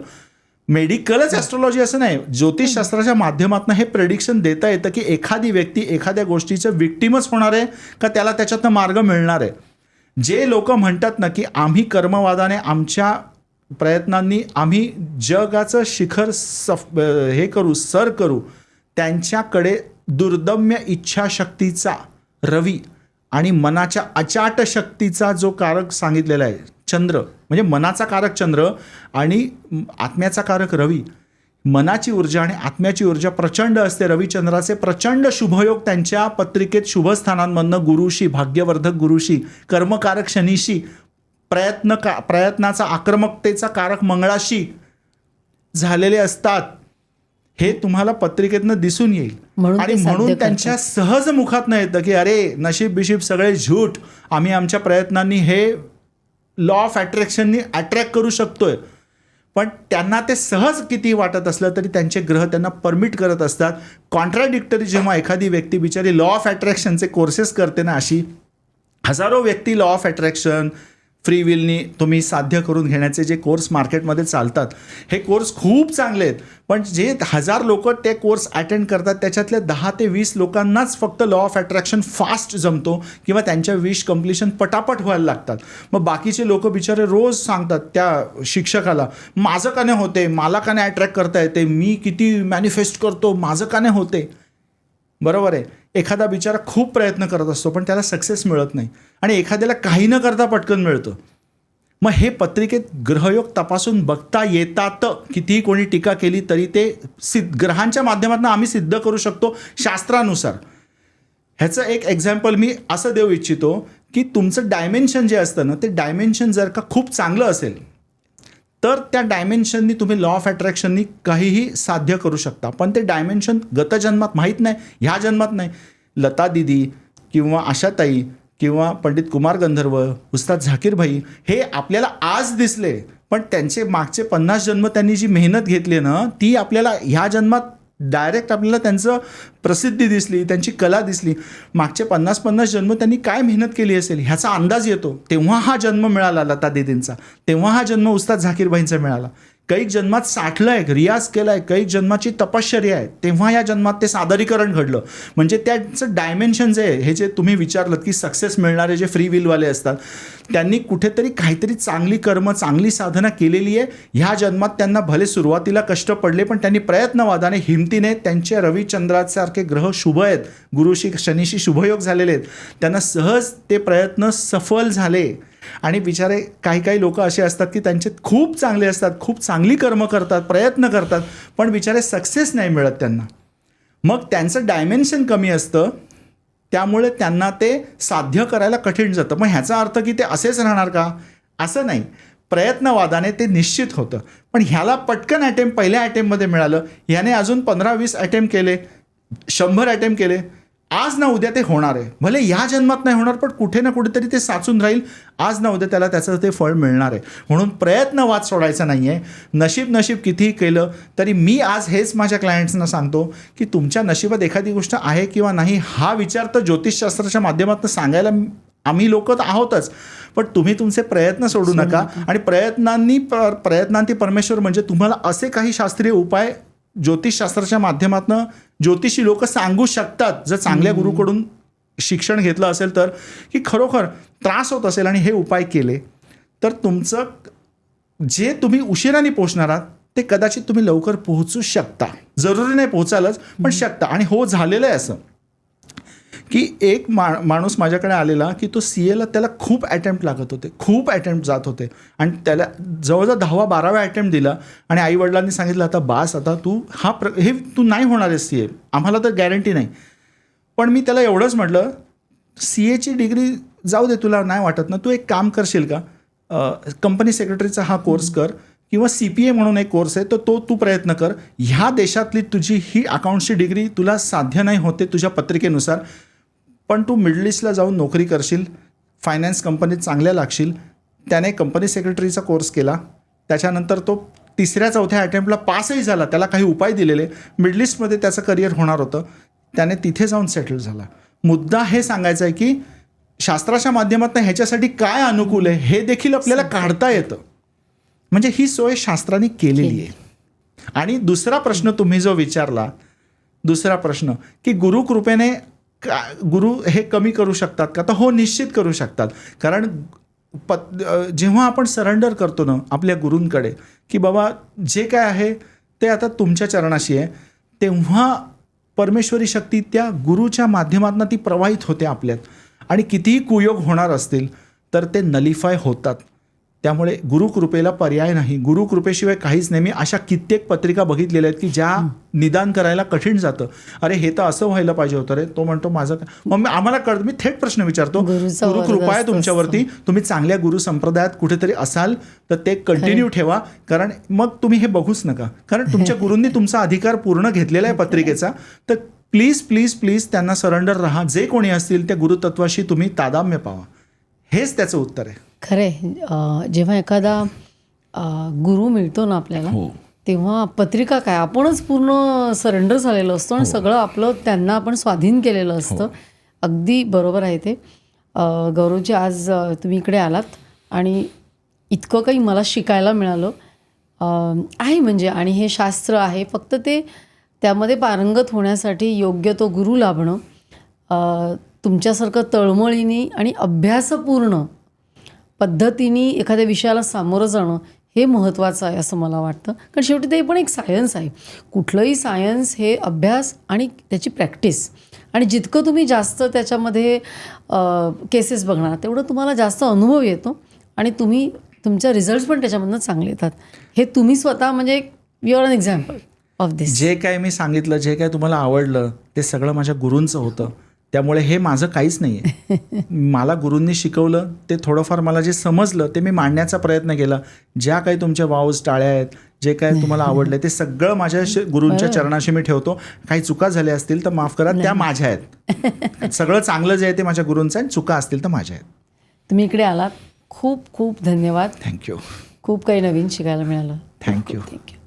तर प्रेक्षको, गौरवजींनी आज आपल्याला एका वेगळ्याच विश्वात नेऊन सोडलं. आपली कुंडली, जे आपण म्हणतो ना कुंडलीमध्ये सगळं दिसतं, तर त्यांनी आपल्याला बरंच काही सांगितलं. आणि खरंच कुंडलीवर आपल्याला आपलं आयुष्य कसं होऊ शकतं हे दिसतं, पण ते सुद्धा बदलता येतं. अनेक पद्धतीने त्यांनी उपाय सांगितलेत आणि गुरुकृपेने हा एपिसोड वेगळा झाला, खूप इंटरेस्टिंग झाला. बरंच काही तुम्हालासुद्धा शिकायला मिळालं असेलच. तुम्हाला काही प्रश्न असतील तर कॉमेंट्समध्ये जरूर लिहा. तुमच्या प्रतिक्रिया आम्हाला कळवा. आणि गौरवजींना जर काही प्रश्न असतील तुमच्या तब्येतीबद्दल, करिअरबद्दल, फायनान्सबद्दल, ते सुद्धा कॉमेंट्समध्ये लिहा. ते जरूर त्याला उत्तर देतील. जास्तीत जास्त लोकांना शेअर करा, लाईक करा आणि सबस्क्राईब करायला विसरू नका. पुन्हा भेटूया पुढच्या वेळी असाच एखादा इंटरेस्टिंग टॉपिक घेऊन, अशाच एखाद्या इंटरेस्टिंग गेस्टबरोबर सर्व काहीमध्ये.